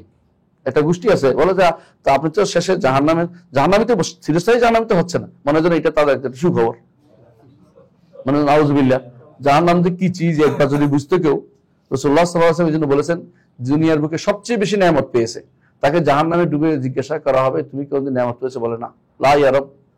আর একবার দুনিয়াতে কষ্ট পেয়েছে কিন্তু ঈমান ছিল, তাকে জান্নাতে দেওয়ার পর বলো তুমি কষ্ট পেয়েছো? না, কোনো কষ্ট পাইনি। সব ভুলে যাবে অটোমেটিকলি। আর বেটা সব আগের সব ভুলে যাবে, কারণ জাহান্নামের কষ্ট সেটা কেউ কোনোদিন কল্পনাও করে না, এত কষ্টের জায়গা এটা। সুতরাং যারা মনে করতেছে এইভাবে চলবে, আকীদা বিশ্বাস যাই থাকুক না কেন, আমরা সব মিলে সাপ ক্যাসো ব্যাগ সব আমার ডুলার ভিতরে রাখি, সেই ব্যক্তি কোনোদিন মাছ পাতে বা মাছ একটা শেষ করে ফেলবে। কারণ ব্যাধি সংক্রামক স্বাস্থ্য না, কারণ আপনার ব্যাধি আপনাকে শেষ করে দিবে, আপনার রোগগুলি আপনাকে ধরবে। সুতরাং মনে রাখতে হবে কোনোভাবেই তয়ফাল মানসুর অর্থাৎ সাহায্য ফেরকাতুন নাজিয়া হওয়া ছাড়া কোনো উপায় নেই। আপনাকে নাজাত প্রাপ্ত দল অন্তর্ভুক্ত হতেই হবে। এটা কেমনে হবে এটা আপনি সিদ্ধান্ত নেবেন, যতক্ষণ পর্যন্ত না জানেন এটা আপনি হইতে পারবেন না। আচ্ছা আসেন, দ্বিতীয় হচ্ছে তয়ফাতুল মানসুরা। মানসুরা মানে আমরা একটা অর্থ করেছি সাহায্যপ্রাপ্ত দল। 3 নম্বর হচ্ছে আহলুস সুন্নাতি ওয়াল জামা, এটা আমরা জেনেছি। এই বাইরে আরেকটা নাম আছে ইবনে তাইমিয়া উল্লেখ করেন আহলুল কিতাব ওয়াস সুন্নাহ, একই কথা, যারা কোরআন সুন্নাহকে মেনে চলে, আহলুল কিতাব ওয়াস সুন্নাহ। আবার তাদেরকেও রাসূলুল্লাহ সাল্লাল্লাহু আলাইহি ওয়াসাল্লাম বলেছেন আল জামা, এই যে তাদেরকে আরেক নাম বলছে আহলুল জামা। আচ্ছা, এদেরকে বলা হয় সালাফি। সালাফি কেন বলা হয়? সালাফি কেন বলা হয়? কারণ রাসূলুল্লাহ সাল্লাল্লাহু আলাইহি ওয়াসাল্লাম বলেছেন মা আনা আলাইহি ওয়া আসহাবি। আর আমাদের সালফ সালিন কারা? সাহাবীরা। যেহেতু সাহাবীরা আমাদের সালাফ, সেহেতু ওনার দিকে সম্পৃক্ত করে আমরা সালাফি শব্দটা বলি। আর কোন শব্দটা নতুন কিছু না, কারণ ওদের অন্য কোনো নাম তো দিতে পারতেছি না আমরা। আমাদের যেহেতু সালাফ, তারা পরবর্তীরা খালাফ, এখন যারা আছে খালাফ, আমরা সম্পৃক্ত ওদের দিকে হতে চাই, এই জন্য সালাফি নাম দেওয়াতে কোনো দোষের কিছু নাই। আরেকটা নাম হচ্ছে আথার, আজারি বলা হয়, এটাও কোনো দোষের কিছু না। আথার অর্থ হলো আমরা সাহাবাদের পদাঙ্ক অনুসরণকারী, নতুন করে বেদাত করি না, তাদের রাসূল এবং সাহাবাদের পদাঙ্ক অনুসরণ করেছিল, এই জন্য আসারি বলা হয়। এই নামগুলি কোনো সমস্যা নেই, এই নামগুলিতে কোনো সমস্যা নেই। নাম সমস্যা হয় যদি এমন নাম দিবেন, এমন সব নাম যে সমস্ত নাম একটা হচ্ছে কোনো আকীদা বিশ্বাসের দিকে সম্পৃক্ত, আরেকটা কোনো ব্যক্তির দিকে সম্পৃক্ত। বুঝছেন কিনা? আমরা সাহাবাদের ব্যাপক নামের দিকে সম্পৃক্ত হই, একক কোনো ব্যক্তির দিকে সম্পৃক্ত হই না। যেমন আমরা শুধু আলী বা শুধু মুআবিয়া রাদিয়াল্লাহু আনহু অথবা শুধু আমর ইবনে আস, শুধু আবু বকর, শুধু ওমর, এরকম ওমরি বা বকরি এরকম কিছু আমরা নাম সম্পৃক্ত করি না। হ্যাঁ, বংশ হলে আলাদা কথা, একজন মানুষ বংশের কথা উল্লেখ করতে পারে সেটা, কিন্তু আমরা আকীদাগতভাবে কোনো ব্যক্তির দিকে সম্পৃক্ত হই না। আমরা ব্যাপক রাসূলের কোরআন সুন্নাহ এবং সাহাবায়ে কেরাম সবার সাথে সম্পৃক্ত হই, একক কোনো ব্যক্তির দিকে সম্পৃক্ত করি না। যারা এরকম একক কোনো ব্যক্তি বা একটা গোষ্ঠীর আকীদাগত দিকে সম্পৃক্ত ব্যক্তি, তখন তারা পদভ্রষ্টতা রচনা করবে নির্দিষ্ট আকীদা। যেমন মুতাজিলারা, কেন তারা আহলুস সুন্নাহ ওয়াল জামাত থেকে আলাদা হয়ে গেছে, তারা এই নামে প্রসিদ্ধ হয়ে গেছে, এই জন্য এটা হলো পদভ্রষ্টতা আকীদা। খেয়াল করছেন? কাদারীরা কেন ভিন্ন নাম হয়েছে? কারণ তারা তাকদীর নিয়ে ভিন্ন মত পোষণ করেছে, একটা আকীদা নিয়ে ভিন্ন হয়ে গেছে। আশারী মাতুরিদীরা কেন হয়েছে? একটা ব্যক্তি নিয়ে ভিন্ন হয়েছে। আশারী যেটা বলে ঠিক, মাতুরিদী যেটা বলে এটা ঠিক, অথচ আমাদের কাছে এই দুইটার কোনো ঠিক হয়েছে কি? কোরআন এবং সুন্নাহ আর সালফে সালেহিনের আকীদা, সালফে সালেহিন সাহাবায়ে কেরামের বিশ্বাস। আমরা কোনো ব্যক্তি বিশ্বাসে একজন ব্যক্তিকে আমরা সর্বসর্বা মনে করি না। যদি ব্যক্তি সর্বসর্বা মনে করি একজনকে, সেটি হচ্ছেন কে? মুহাম্মদ রাসূলুল্লাহ সাল্লাল্লাহু আলাইহি ওয়াসাল্লাম। তিনি হচ্ছে, তার কথা গ্রহণ করা যাবে এবং ছাড়া যাবে, উভয়টাই করা যাবে। এই জন্য শেখ এখানে যেটা বলছেন যে আহলুল ইতিকাদুল ফিরকাতুন নাজিয়া আল মানসুরা ইলা কিয়ামিস সাআহ আহলুস সুন্নাহ ওয়াল জামাআহ। এটাকে বুঝছি আমরা সামনে আগে ইনশাআল্লাহ, তাহলে আমরা বুঝতে পারবো। ওয়া হুয়া আল ঈমানু বিল্লাহ, الإيمان بالله وملائكته وكتبه ورسله والبعث بعد الموت والإيمان بالقدر خيره وشره। আচ্ছা, ওয়াল ঈমানু বিল কদরি খাইরিহি ওয়া শাররিহি। আসলে আমরা ওয়াল ঈমানু বিল্লাহ, প্রথম হচ্ছে আল্লাহর উপর ঈমান। এগুলো আমরা সংক্ষেপে আলোচনা করতে, বিস্তারিত আলোচনা করতে পারি, কিন্তু এটার উপরে পুরো আকীদা নির্ভরশীল। প্রথমে আমরা কয়েকটা ঈমান বিল্লাহ, শাইখ হোসেন ইবনে তাইমিয়া রাহমাতুল্লাহ আলাইহি এই কিতাবটি লিখেছেন, বেশিরভাগ আকীদা এর মধ্যে আনছেন, কিন্তু কিছু জায়গা তিনি আনেন নাই। কেন আনেন নাই? এগুলো তার সময় এই সমস্যাটা ছিল না, তার সময় সমস্যাটা তখন বের হয় নাই। নিয়ম হচ্ছে যখন সমস্যা বের না হয় তখন সমস্যা বের করে দিতে হয় না, উত্তর বের করে দিতে হয় না, তাহলে মানুষের ভিতরে আরো সন্দেহ বেশি করে দানা বেঁধে। যেমন আমরা কেন ইমাম রাজির সমালোচনা করি? ইমাম রাজি কি করছেন? অনেকগুলো সন্দেহ দিচ্ছেন, উত্তর দিচ্ছেন দুই একটা। এখন হয়েছে কি, মানুষের ভিতরে সন্দেহ দানা বেঁধে উঠছে, এখন সে এটা উত্তর পায় না। আপনি যদি সন্দেহের উত্তর দিতে না পারেন তো সন্দেহ কাউকে দিবেন না। এই জন্য আলেমরা সবসময় বলতেন আল ফিতনাতু নাইমা লাআনাল্লাহু মান আইকাযাহা, ফিতনা ঘুমন্ত আছে, এটাকে জোর করে জাগরণ করার দরকার নাই। কিন্তু যখন দেখবেন যে ফিতনা বের হয়েছে, তখন অবশ্যই আপনাকে এর উত্তর বাড়িয়ে বলতে হবে যে এটার উত্তর এটা হতে পারে। আমরা এই জন্য বলি, একটা ঘটনা আপনার জানা আছে যে যখন ইমাম আহমদ ইবনে হাম্বলের সময় যখন বলতো আল কোরআনু কালামুল্লাহ, এটুকু তিনি যথেষ্ট মনে করতেন না। এর আগে কিন্তু আল কোরআন কালামুল্লাহ এটা সব সময় বলতো। আহমদ ইবনের সময় তিনি বলছেন যে না, কালামুল্লাহ বললে গায়রু মাখলুক বলতে হবে। আর আল কোরআন কালামুল্লাহ কেন বলতে হবে?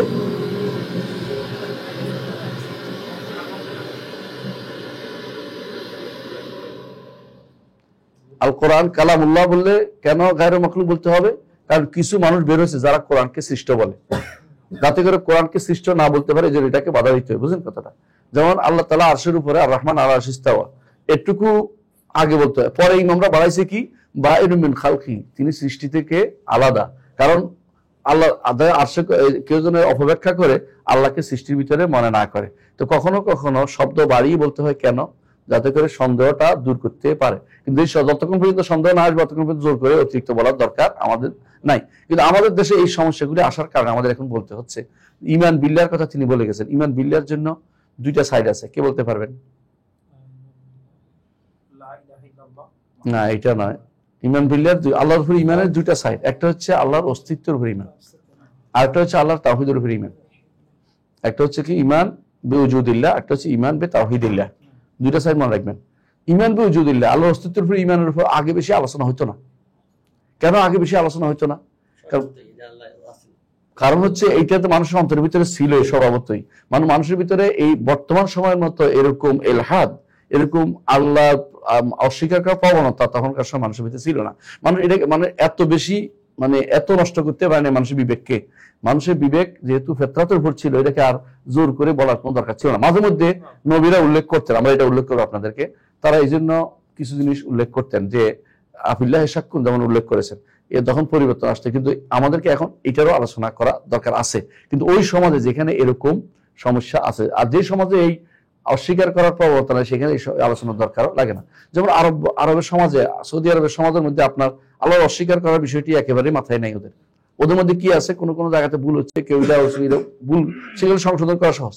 কিন্তু আমাদের দেশের মতো সমাজগুলোতে কখন, যেহেতু এই সাইডটা বেশি অস্তিত্ব নিয়ে সমস্যা করা বেশি, এখানে আপনার আল্লাহ তাওহীদের ক্ষেত্রে এই আলোচনাটা যেন আসে। সেটা কি, উজুদুল্লাহর মাসালাটা যেন আসে। তো উজুদুল্লাহর মাসালা, আল্লাহর অস্তিত্বের বিষয়ে দুইটা নীতি যুগ যুগ ধরে অবলম্বন করেছে এরা, এই কালাম শাস্ত্রবিদরা, দার্শনিকরা, কালামিরা, ফাইলসুফেরা এবং কালামিরা। ফাইলসুফেরা কি করছে, লজিক, কালামিরাও লজিক, দুটাই লজিক। ফাইলসুফেরা কি করছে, এমন কিছু হতে পারবে না। ফাইলসুফ দুই প্রকার, একটা হচ্ছে যেটা গ্রিক দর্শন বা অন্যান্য কাফের দর্শন, দার্শনিক, ওদের কথা আমরা বলছি না, ওরা কোনোদিন আসলে আল্লাহর অস্তিত্ব, আল্লাহ নামক স্রষ্টা নামক কিছু স্বীকার করতো না। দ্বিতীয় আরেকটা ফাইলসুফ আছে, যেটা আমাদের মুসলিমদের ভিতরে ফাইলসুফ বলে বিখ্যাত। এদের মধ্যে আছে কে, ইবনে সিনা, ইবনে সিনা, ফারাবি, কিন্দি, এই তিনজন সবচেয়ে বেশি। রাজিরা পরে আসছে, এটা ধরিও না এখন। তিনজন, একজন কে, ফারাবি, ইবনে সিনা আর কিন্দি। এরা হচ্ছে বেশি বিখ্যাত ফাইলাসুফ বলে এদেরকে, মানে এদের মুসলিম ফাইলাসুফ বলা হয়। এই জন্য দেখবেন বর্তমানে বলা হাকিম আল আউয়াল হচ্ছে অ্যারিস্টো, এরিস্টটলকে অ্যারিস্টো বলে বাংলা আরবিতে। হাকিম আল আউয়াল প্রথম জ্ঞানী হচ্ছে এরিস্টটল, দ্বিতীয় জ্ঞানী হচ্ছে ইবনে সিনা। নাউজুবিল্লাহ। আর নাউজুবিল্লাহ আপনি বলতেছেন, ওই যে আপনার আবু তো আদনান এটা দিয়ে ওয়াজে করতেছে, বই লিখতেছে, এটার পক্ষে বিশাল আলোচনা করতেছে, আপনার বাইরে এটা প্রচার করতেছে যে ইবনে সিনা কি আমাদের কি খেদমত করে দিয়েছে, কিন্তু খেদমত তো করে না, ধোঁকা দিয়েছে আমাদেরকে, কারণ আমাদের দিনকে বন্ধ হয়ে ফেলছে। কারণ সে মাহাদে ইসমানি বিশ্বাস করতো না, ইবনে সিনা বিশ্বাস করতো না যে মানুষ আখিরাতে উঠবে। বুঝে আসছে কথাটা? এবং ইবনে সিনা সৃষ্টির আল্লাহ তাআলার নাম, গুণ, কর্ম কিছু স্বীকার করতো না। তো কি করতো, ওদের কাছে স্রষ্টার অস্তিত্ব, একটা স্রষ্টার অস্তিত্ব সাব্যস্ত শুধুমাত্র ব্রেনের মধ্যে হয়। বুঝলেন কিনা? একজন স্রষ্টা আছে যার কোনো বাইরের অস্তিত্ব নাই। তো ব্রেনে কি অস্তিত্ব, মানে ব্রেনে একটা ধারণা করা যায়, হ্যাঁ, উজুদুল দেহনিউল মুজাররাদ বলে আরবিতে, যে আমার ধারণা হয় যে একটা স্রষ্টা আছে, কিন্তু স্রষ্টাটাকে তিনি কখনো তার স্রষ্টার অস্তিত্ব বাইরে বললে কি লাগে, জায়গা লাগে। বুঝতে আসছে? এই জন্য তারা মনে করতো যে বাইরে থেকে যদি কোনো সৃষ্টিকে মুক্ত করতে পারে, যে বাইরে দেয়া থেকে মুক্ত করে, তখন স্রষ্টার অস্তিত্ব সাব্যস্ত হবে। উল্টো হয়ে গেছে জিনিসটা, মানে স্রষ্টার অস্তিত্ব সাব্যস্ত করতে হলে কোনো কিছু ধারণা করে বলতে হবে, যেটা ধারণা আমার শিওর আছে, একটু করলে সাব্যস্ত হয়ে গেছে, এটা তো কোনোদিন ঠিক আছে। এই জন্য তারা যতই যদি করে কেউ আল্লাহর অস্তিত্ব সাব্যস্ত করতে বাইরে, তখন তো তুমি তো মুজাসসিমা, দেহবাদী, বাইরে থাকলে তো দেহ হয়, বুঝছেন? তো এরা কাকে দেহবাদী বলতো, এরা অন্য সবাইকে দেহবাদী বলতো। এদের পরে আসছে জাহমিয়ারা কি বললো, না না না, আমরা দেহবাদী না, আমরা তো অস্তিত্ব সাব্যস্ত করি বাইরে, কিন্তু আমরা একসাথে মনে করি, সৃষ্টির ভিতরে আছে, সৃষ্টির ভিতরে যত কল্লা তত আল্লাহ। এটা হচ্ছে জাহমিয়াদের কথা, মানে প্রত্যেক আল্লাহ কোথায় বাস করে, কলবে বাস করে, একটা গোষ্ঠী আল্লাহ তাআলা বাস করে, এইভাবে তারা বিশ্বাস করতো জাহমিয়াদের। এখনো অধিকাংশ ওই পশ্চিমাঞ্চলের দিকে যাবেন যে এরকম বিশ্বাস আছে ওদের মধ্যে, যত কল্লা তত আল্লাহ, মানে এই জন্য দেখুন আল্লাহ সর্বত্র বিরাজমান, এই কথা তারা ছাড়তে রাজি নেই। এটা হলো ঝগড়া করে মানুষের সাথে এটা নিয়ে, অথচ এটা একেবারে কাট্টা কুফরি, এত কুফরি যে এর চেয়ে কুফরি আর কিছু হইতে পারে না, এটা একেবারে খারাপ কুফরি সরাসরি। তো এই জিনিসটাকে কোনো ইমাম কোনোদিন এটাকে জায়েজ বলে না, বরং ইমাম বুখারী এর বিরুদ্ধে বই লিখছে, ইবনে মানদাল বই লিখছে, সমস্ত ইমামরা এর বিরুদ্ধে বই লিখছে, একটা দুইটা না। আর রাদ্দাল জাহমিয়া যত বই আছে সবগুলো এর বিরুদ্ধে লিখছে। এরা কি করছে, এরা বলতেছে যে আমরা তো তৈলে না কি দেহবাদী না, কারণ আমরা তো নিজস্ব আল্লাহর অস্তিত্ব আলাদা স্বীকার করতেছি না, সৃষ্টির ভিতরে সৃষ্টির দেহের ভিতরে তৈলে আল্লাহ, বুঝছেন কথা? আমরা দেহবাদী না, ওরা বলছেন আমরা দেহবাদী না, নাউজুবিল্লাহ। তো দেহবাদী কারা? কয়তো মুতাজিলারা। কেন? তারা আল্লাহর অস্তিত্ব আলাদা স্বীকার করে, তবে স্থান নির্ধারণ করে না, বুঝছেন কিনা? আলাদা, তবে কোথায় জানি না, আগে যেখানে ছিল এখনো সেখানে।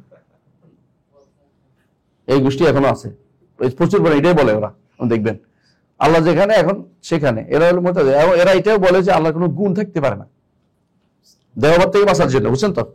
যে আমরা আল্লাহর কোনো গুণ নাই, কারণ গুণের দেহ হয়ে যাবে। এই যে কালাম, এখান থেকে কালাম শাস্ত্র শুরু হয়েছে। এর একটা ছিল দর্শন শাস্ত্র, এখান থেকে কালাম শাস্ত্র শুরু হয়েছে মুতাজিলাদের থেকে। মুতাজিলা এরপর আশারি মাতুরিদিরা আসলো, আয়সা বলে যে না, আল্লাহর অস্তিত্ব আছে, নামও আছে, গুণও আছে, তবে গুণ সব নাই, কিছু আছে, কিছু আছে। কয়টা? 7টা আছে, অথবা 8টা, 7টা অথবা 8টা অথবা 20টা ধরে নিলাম, হিসাব করে গুনছে, অথবা 21টা। কেন 3 7 21, একটা 3 দিয়ে 3 রকম করে হিসাব করে। যেমন সৃষ্টি করা আল্লাহর গুণ, হ্যাঁ, তো ক্ষমতা এদের ভিতরে অন্তর্ভুক্ত, এবার ভাগ করে 3 দিয়ে পূরণ করে 21টা বানাইছে। আমাদের কাছে এটা কিছুই না, একটাকে 7টা 2বার 3বার গণে না, কেউ কেউ আছে না একই জিনিসটা মাছ আছে 3বার করে গণে, এরকম অবস্থা তাদের। তো এরা এই গুণের মধ্যে আছে, এরা 21টা গুণ বানাইছে। অনেকগুলো, যেমন আল্লাহ আরশের উপর উঠা অস্বীকার করে, আল্লাহ তাআলা নেমে আসা অস্বীকার করে, হাসর মাঠে অস্বীকার করে, আল্লাহর হাত অস্বীকার করে, আল্লাহ পা অস্বীকার করে, আল্লাহ তাআলার চেহারা অস্বীকার করে। এগুলি সব অনেকগুলো, আপনি বুঝতে পারবেন। আর তারা স্বীকার করে যেগুলি পারলে বাকিগুলো সব অস্বীকার করে। স্বীকার করে কি? স্বীকার করে যে যদি তারা কোরআন হাদিস দিয়ে স্বীকার করে না, কোরআন হাদিস দিয়ে স্বীকার করে না, কি দিয়ে স্বীকার করে?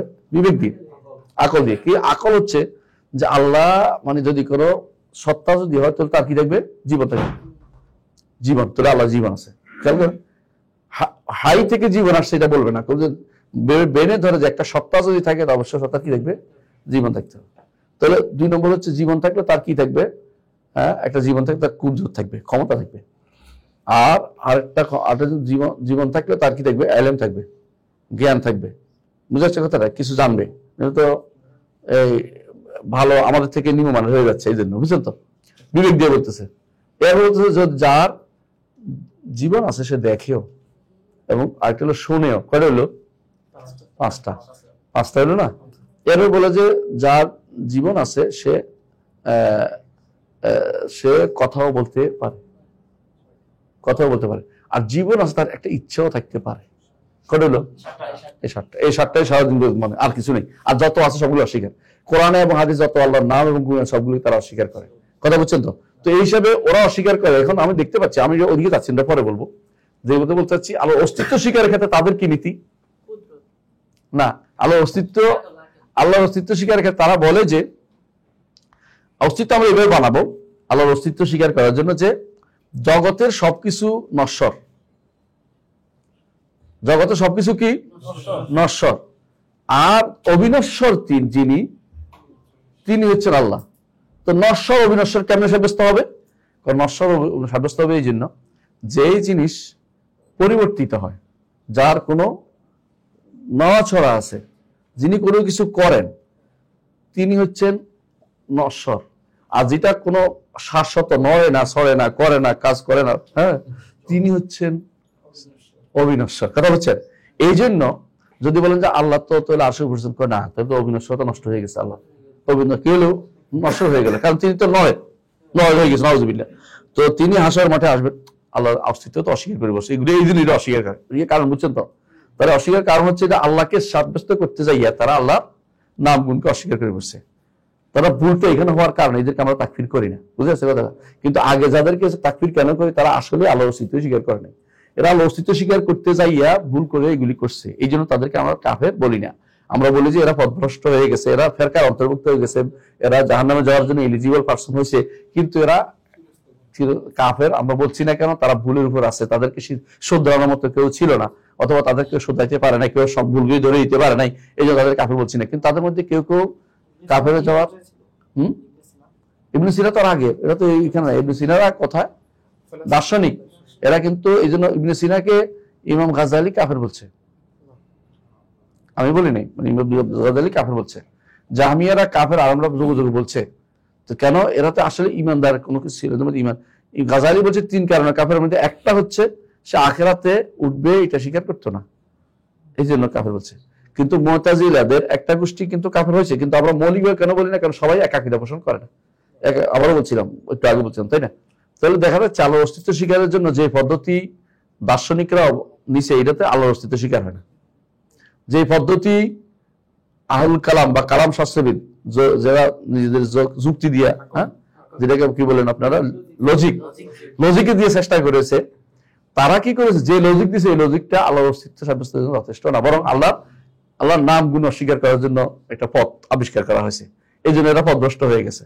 এই জন্য এই দুই পথের কোনো পথে আমরা যাবো না। কথা বুঝাতে পারছি? এই দুই পথটা হচ্ছে সবচেয়ে দুর্ভাগা পথ। এই দুই পথে যে যারা আল্লাহ অস্তিত্ব স্বীকার করতে গেছে কোনোদিন অস্তিত্ব স্বীকার করতে পারবে না, এরা ভুলের মধ্যে আছে।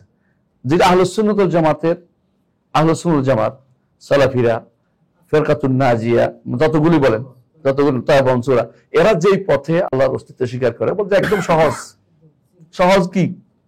এক নম্বর হচ্ছে আদিল্লাহ ফিতরিয়া, ফিতরাত, মানুষের স্বাভাবিক প্রকৃতি আল্লাহর অস্তিত্ব স্বীকার করে।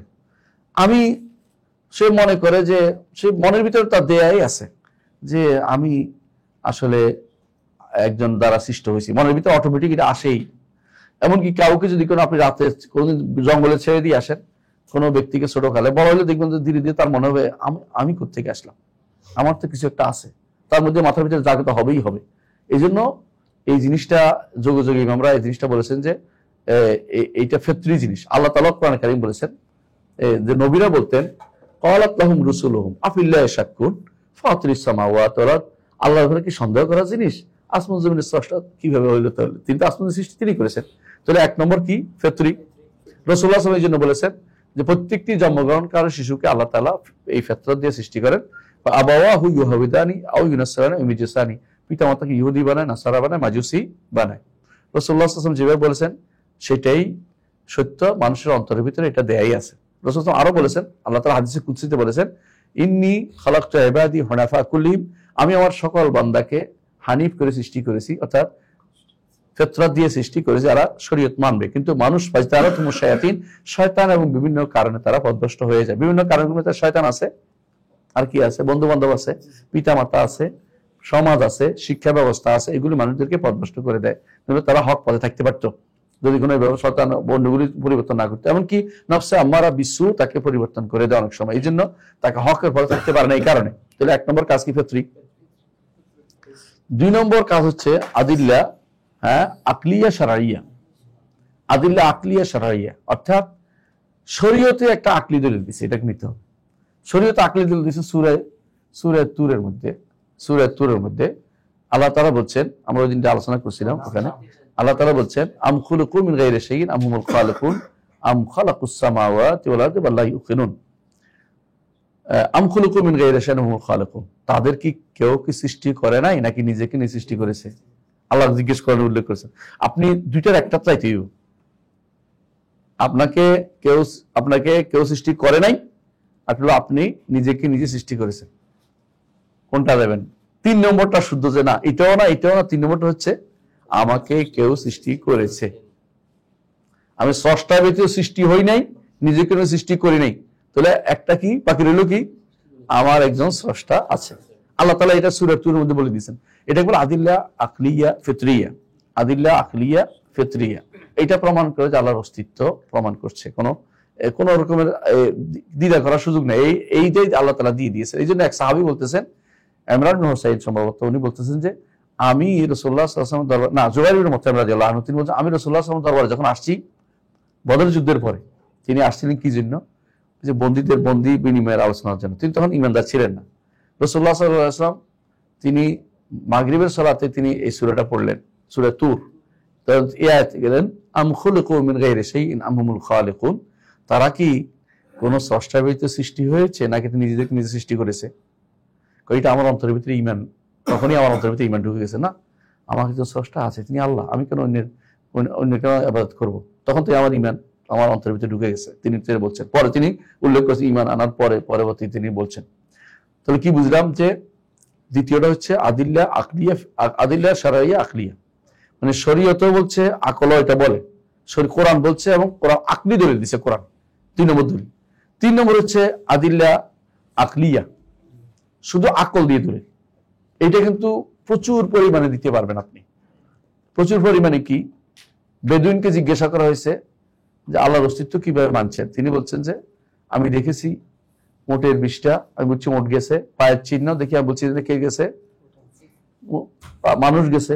তাহলে বোঝা গেল বিশাল এই সৃষ্টি, এখানে কি আছে? স্রষ্টা আছে। স্বাভাবিক বুঝতে পারে সৃষ্টি আছে, স্রষ্টা থাকবে, এটা মানে বিবেকী বুঝে। এটা আবু হানিফা রাহমাতুল্লাহ সেই ঘটনা পরে জানেন। তিনি বলছেন যে ওই যে নদী পার হওয়ার মাসালা, এটা আমরা জানেন। এর প্রত্যেক নবীর প্রত্যেক ইমামদের এরকম ঘটনা আকলি দলিল দিচ্ছেন, প্রত্যেক ইমামেই যে বিবেক দিয়ে দলিল দিচ্ছেন। ওদের এগুলি সহজ, ইমামদের কথাগুলি সহজ, এত প্যাচ নাই যেগুলো কালাম শাস্ত্রবিদেরা দার্শনিকরা নিয়ে আসছে, এদেরগুলি কোনো অস্তিত্ব সাব্যস্তের কিছু হয় না, আসলে উল্টা পাল্টা কথা হয়। ইমামদেরটা একদম সহজ। আচ্ছা, তোর কথা আদিল্লা আকলিয়াও গেল, তাই না, অনেকগুলো। 4 নম্বর হচ্ছে আদিল্লা হাসিয়া।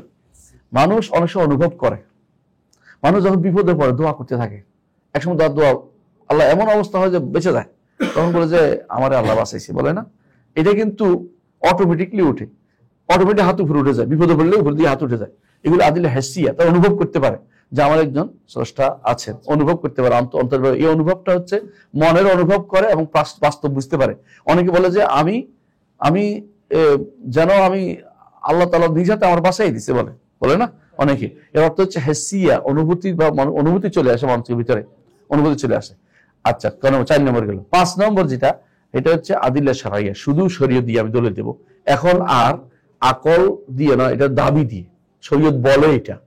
শেখ হোসেন মাহমুদ আব্দুল্লাহ রহমতুল্লাহ আলাইহি এই পদ্ধতি অবলম্বন করেছেন তার সালাতুর রাসূলে। কি বলেছেন? কাইফা আরাফতা রাব্বাক কালা বিআয়াতিহি ওয়া মাখলুকাতিহি, তাকে চিনেছি বুঝেছি তার নিদর্শন দিয়ে। আয়াত 2 রকম, আয়াত শারঈ, আয়াত কাউনিয়া, দুইটা দিয়ে চিনছি। হ্যাঁ, প্রান্ত দেশে সানুরিহিম আয়াতিনা ফিল আফাক ওয়া ফি আনফুসিহিম হাত্তা ইয়াতাবায়্যানা লাহুমুল হক। একটা বাচ্চা ছোট ভ্রূণ থেকে শুরু করে বের হওয়া পর্যন্ত এই সিস্টেমটা যদি কেউ চিন্তা করে, ঈমান না এনে পারবে না। একটা খাবার আপনার পেটে যাচ্ছে, খাবার পেট থেকে বের হওয়া পর্যন্ত কত সিস্টেম যে আপনি দেখতে পাচ্ছেন, এইটাকে আপনি কোনোদিন ইগনোর করতে পারবেন না। এগুলি হচ্ছে একেবারে শরঈ, আল্লাহ কোরআনে উল্লেখ করেছেন।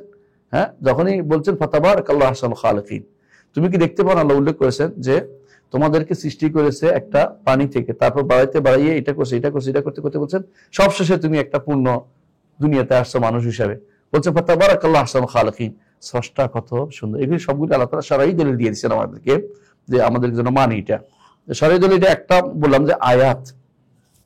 মাখলুকাত, সৃষ্টির ভিতরে আল্লাহ শামস কামার, এগুলি আল্লাহ তাআলার বিশাল বিশাল মাখলুকাত, এগুলি আমাদের দলিল দিচ্ছে কি, এগুলি প্রমাণ করতে যে আমরা কি তারা সৃষ্ট এবং আল্লাহ একজন স্রষ্টা আছেন। শরঈ দলিল সরাসরি। শরঈ দলিল আরেকটা আছে, মাখলুকাতের মধ্যে আল্লাহ সবকিছু সুন্দরভাবে সৃষ্টি করেছেন। আল্লাহ জি আতকানা কুল্লি শাইইন, সবকিছুকে যথাযথভাবে সুন্দরভাবে সৃষ্টি করেছেন। শরঈ দলিল আরেকটা হচ্ছে যে আল্লাহ তাআলা সুন্দর না শুধু খালাকা ফাহাদা, সৃষ্টিও করেছেন, রিজিকের ব্যবস্থাও করেছেন, তার অভাবও দূর করার চেষ্টা করেছেন, এবং তাকে দুনিয়ার বুকে চলার জন্য যা দরকার হয় তাও দিয়েছেন। প্রত্যেকটি প্রাণীকে মানুষদেরকে শুধুমাত্র অস্ত্র সরাসরি দেন নাই, অন্য সমস্ত প্রাণীকে কামড় দেওয়ার মতো, বিট করার মতো কিছু না একটা কিছু দিয়েছে, জীবন রক্ষার মতো একটা না একটা হাতিয়ার দিয়েছে, আর কিছু না দাঁত দিয়ে দিয়েছেন কামড়া দেওয়ার জন্য, আর কিছু না মেখলাপ দিয়েছেন দুই পাশে চাপ দিয়ে ধরে তাই ধরার জন্য, অর্থাৎ কোন অথবা নখ দিয়েছেন আটকানোর জন্য। একদিক না একদিক দিয়েছেন কেন, তাকে রক্ষার জন্য ব্যবস্থাপনা আলাদা করে দিয়েছেন। এগুলি সবই প্রমাণ করে যে এগুলি কোনো পাগলের কাজ নয়, এগুলি কোনো ওই বিবেকের কাজ নয়, ওই প্রকৃতির কাজ নয়, প্রকৃতি নামক মহিলার কাজ নয়। কথা বলছেন কিনা? মানে প্রকৃতি যদি কোনো হয়, প্রকৃতি প্রত্যয়, এগুলি তো হলো মানুষের বানানো জিনিস। এগুলি দ্বারা কোনোদিন এগুলি দ্বারা কিছু তৈরি হইতে পারে। প্রকৃতি কি জিনিস বলে, প্রকৃতি কি জিনিস বলেন তো, দেখবেন যে আর উত্তর দিতে পারতেছে না। প্রকৃতি কি সুন্দর ফুল ফুটিয়েছে, প্রকৃতি ফুটায় না, আমার আল্লাহ ফুটাইছে, কোনো সন্দেহ নেই। প্রকৃতি কয়ে তারা আল্লাহ থেকে বাঁচতে চায়, আল্লাহ সরাসরি স্রষ্টা বলতে বাঁচতে চায়। তাহলে আল্লাহর অস্তিত্বের ব্যাপারে এটাও কিন্তু আমাদের আকীদারই অংশ, যদিও আমরা এটা আগে না বলতাম না কেন, আগে এটার অস্বীকারী ছিল না তেমন, এই জন্য আমরা আগে বেশি বলার দরকার ছিল না। এখন আমাদেরকে এই পদ্ধতি অবলম্বন করতে হবে। আমি কিন্তু আপনাদেরকে কয়েক রকমের দলিল দিছি না? আরেকটা দলিল রয়েছে, কয়টা গেল? আচ্ছা, 6 নম্বর দলিল হচ্ছে ইজমাউল উমাম। বেশিরভাগ ইমামরা যোগে যোগে নবী জাতিরা কোনোদিনই পুরো জাতি কখনো আল্লাহর অস্তিত্ব অস্বীকার করতো না।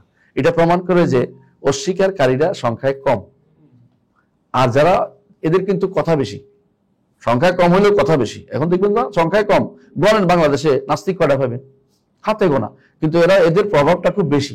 এরা ক্লাসে ঢুকে ছাত্রদেরকে নাস্তিক বানানোর চেষ্টা করে, এরা বাইরে গেলে জায়গা জায়গা চিল্লানো শুরু করে, কারণ তারা অশান্তিতে আছে, শান্তিতে নাই। শান্তিতে না থাকার কারণে তারা সব অশান্তি তৈরি করতে চায়। আর একটি দৃষ্টি হচ্ছে এটা প্রমাণ। আরেকটা মানে হচ্ছে নবীদের যুগে যুগে যে সমস্ত নবী রাসূলরা আসছেন, এটাকে বলা হয় নবীদের যে নিদর্শনগুলো, এগুলো আল্লাহর অস্তিত্ব প্রমাণ দেয়। দেখুন রাসূলুল্লাহ সাল্লাল্লাহু আলাইহি ওয়াসাল্লামকে আল্লাহ তাআলা কত জায়গায় সাহায্য করেছেন। রাসূলুল্লাহ সাল্লাল্লাহু আলাইহি ওয়াসাল্লাম ঘর থেকে বের হবে, তিনি হাতে মুষ্টি দিয়া দুলা মেরে দিয়েছেন, সব অচেতন হয়ে গেছে, তিনি বেরিয়ে চলে গেছেন, চোখে দেখেন আর চোখ তুলতে রাসূল এমনি বাড়ি চলে গেছেন। মানে আল্লাহ তাআলা এখানে বদরের যুদ্ধে সাহায্য করেছেন। এইভাবে অনেক যুদ্ধগুলিতে খাবার বাড়িয়ে দেয়া, খাবার, এগুলি সবগুলি কি প্রমাণ করে যে তাকে কি সাহায্য করেছে, বুঝলেন না কথাটা? এবং স্রষ্টা আছে, এগুলি হয়তো হয়ে যেত যথাযথভাবে। নবীদের যে সমস্ত মুজিজা আছে, নবীদের সমস্ত নিদর্শন আছে, আমরা যত মুজিজা বলি না, এগুলি সবগুলি কিন্তু প্রমাণ করে যে স্রষ্টার অস্তিত্ব আছে। তাহলে আমরা কয়টা অস্তিত্ব দলিল দিছি? 7টা দিছি। একটা কি? সমস্ত ইজমাউল উমাম, জাতিসমূহের ঐকমত্য। একটা কি? নবীদের নিদর্শনাবলী। এই সবগুলি আমরা 7টা দলিল দিছি আল্লাহর অস্তিত্বের উপরে। এটা মাথায় রাখেন, সবসময় মুখস্থ রাখবেন এগুলি। ওদের দলিল ওদের কাছে যাবেন না, যারা কি দার্শনিক অথবা কালাম শাস্ত্রবিদের পদ্ধতি আমাদের পদ্ধতি না, এগুলো বলা যাবে না কোনোভাবেই। আচ্ছা, গেল আল্লাহর অস্তিত্বের উপর, আল্লাহর উপর ইমানের দ্বিতীয় অংশ কি? আল্লাহ তাওহীদের উপর ইমান আনা। তাওহীদের উপর প্রথম জিনিসটা হচ্ছে আল্লাহ রুবুবিয়তে তিনি এক, রব হিসেবে তিনি এক। ইবনে তাইমিয়া রাহমাতুল্লাহ আলাইহি এই বিষয়ে কিন্তু লম্বা আলোচনা করেন নাই। কেন? তিনি রব যে এক, এই বিষয়টা আমরা কোরআন দিয়ে সাব্যস্ত করি বেশিরভাগ, যেহেতু এতক্ষণ তো আমরা অস্তিত্ব সাব্যস্ত করেছি আল্লাহ, তাই না? এখন কোরআনে চলে আসি, কোরআনে কারীম থেকে সরাসরি সাব্যস্ত করব।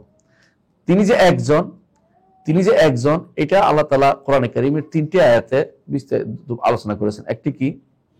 সূরা বনী ইসরাঈলের সূরা মুমিনুনের মধ্যে বলছেন, লাউ কানা ফীহিমা আলিহাতুন ইল্লাল্লাহ লাফাসাদাতা, যদি 2জন হইতো তাহলে কি করতো? জগৎ ধ্বংস হয়ে যেত। কেন?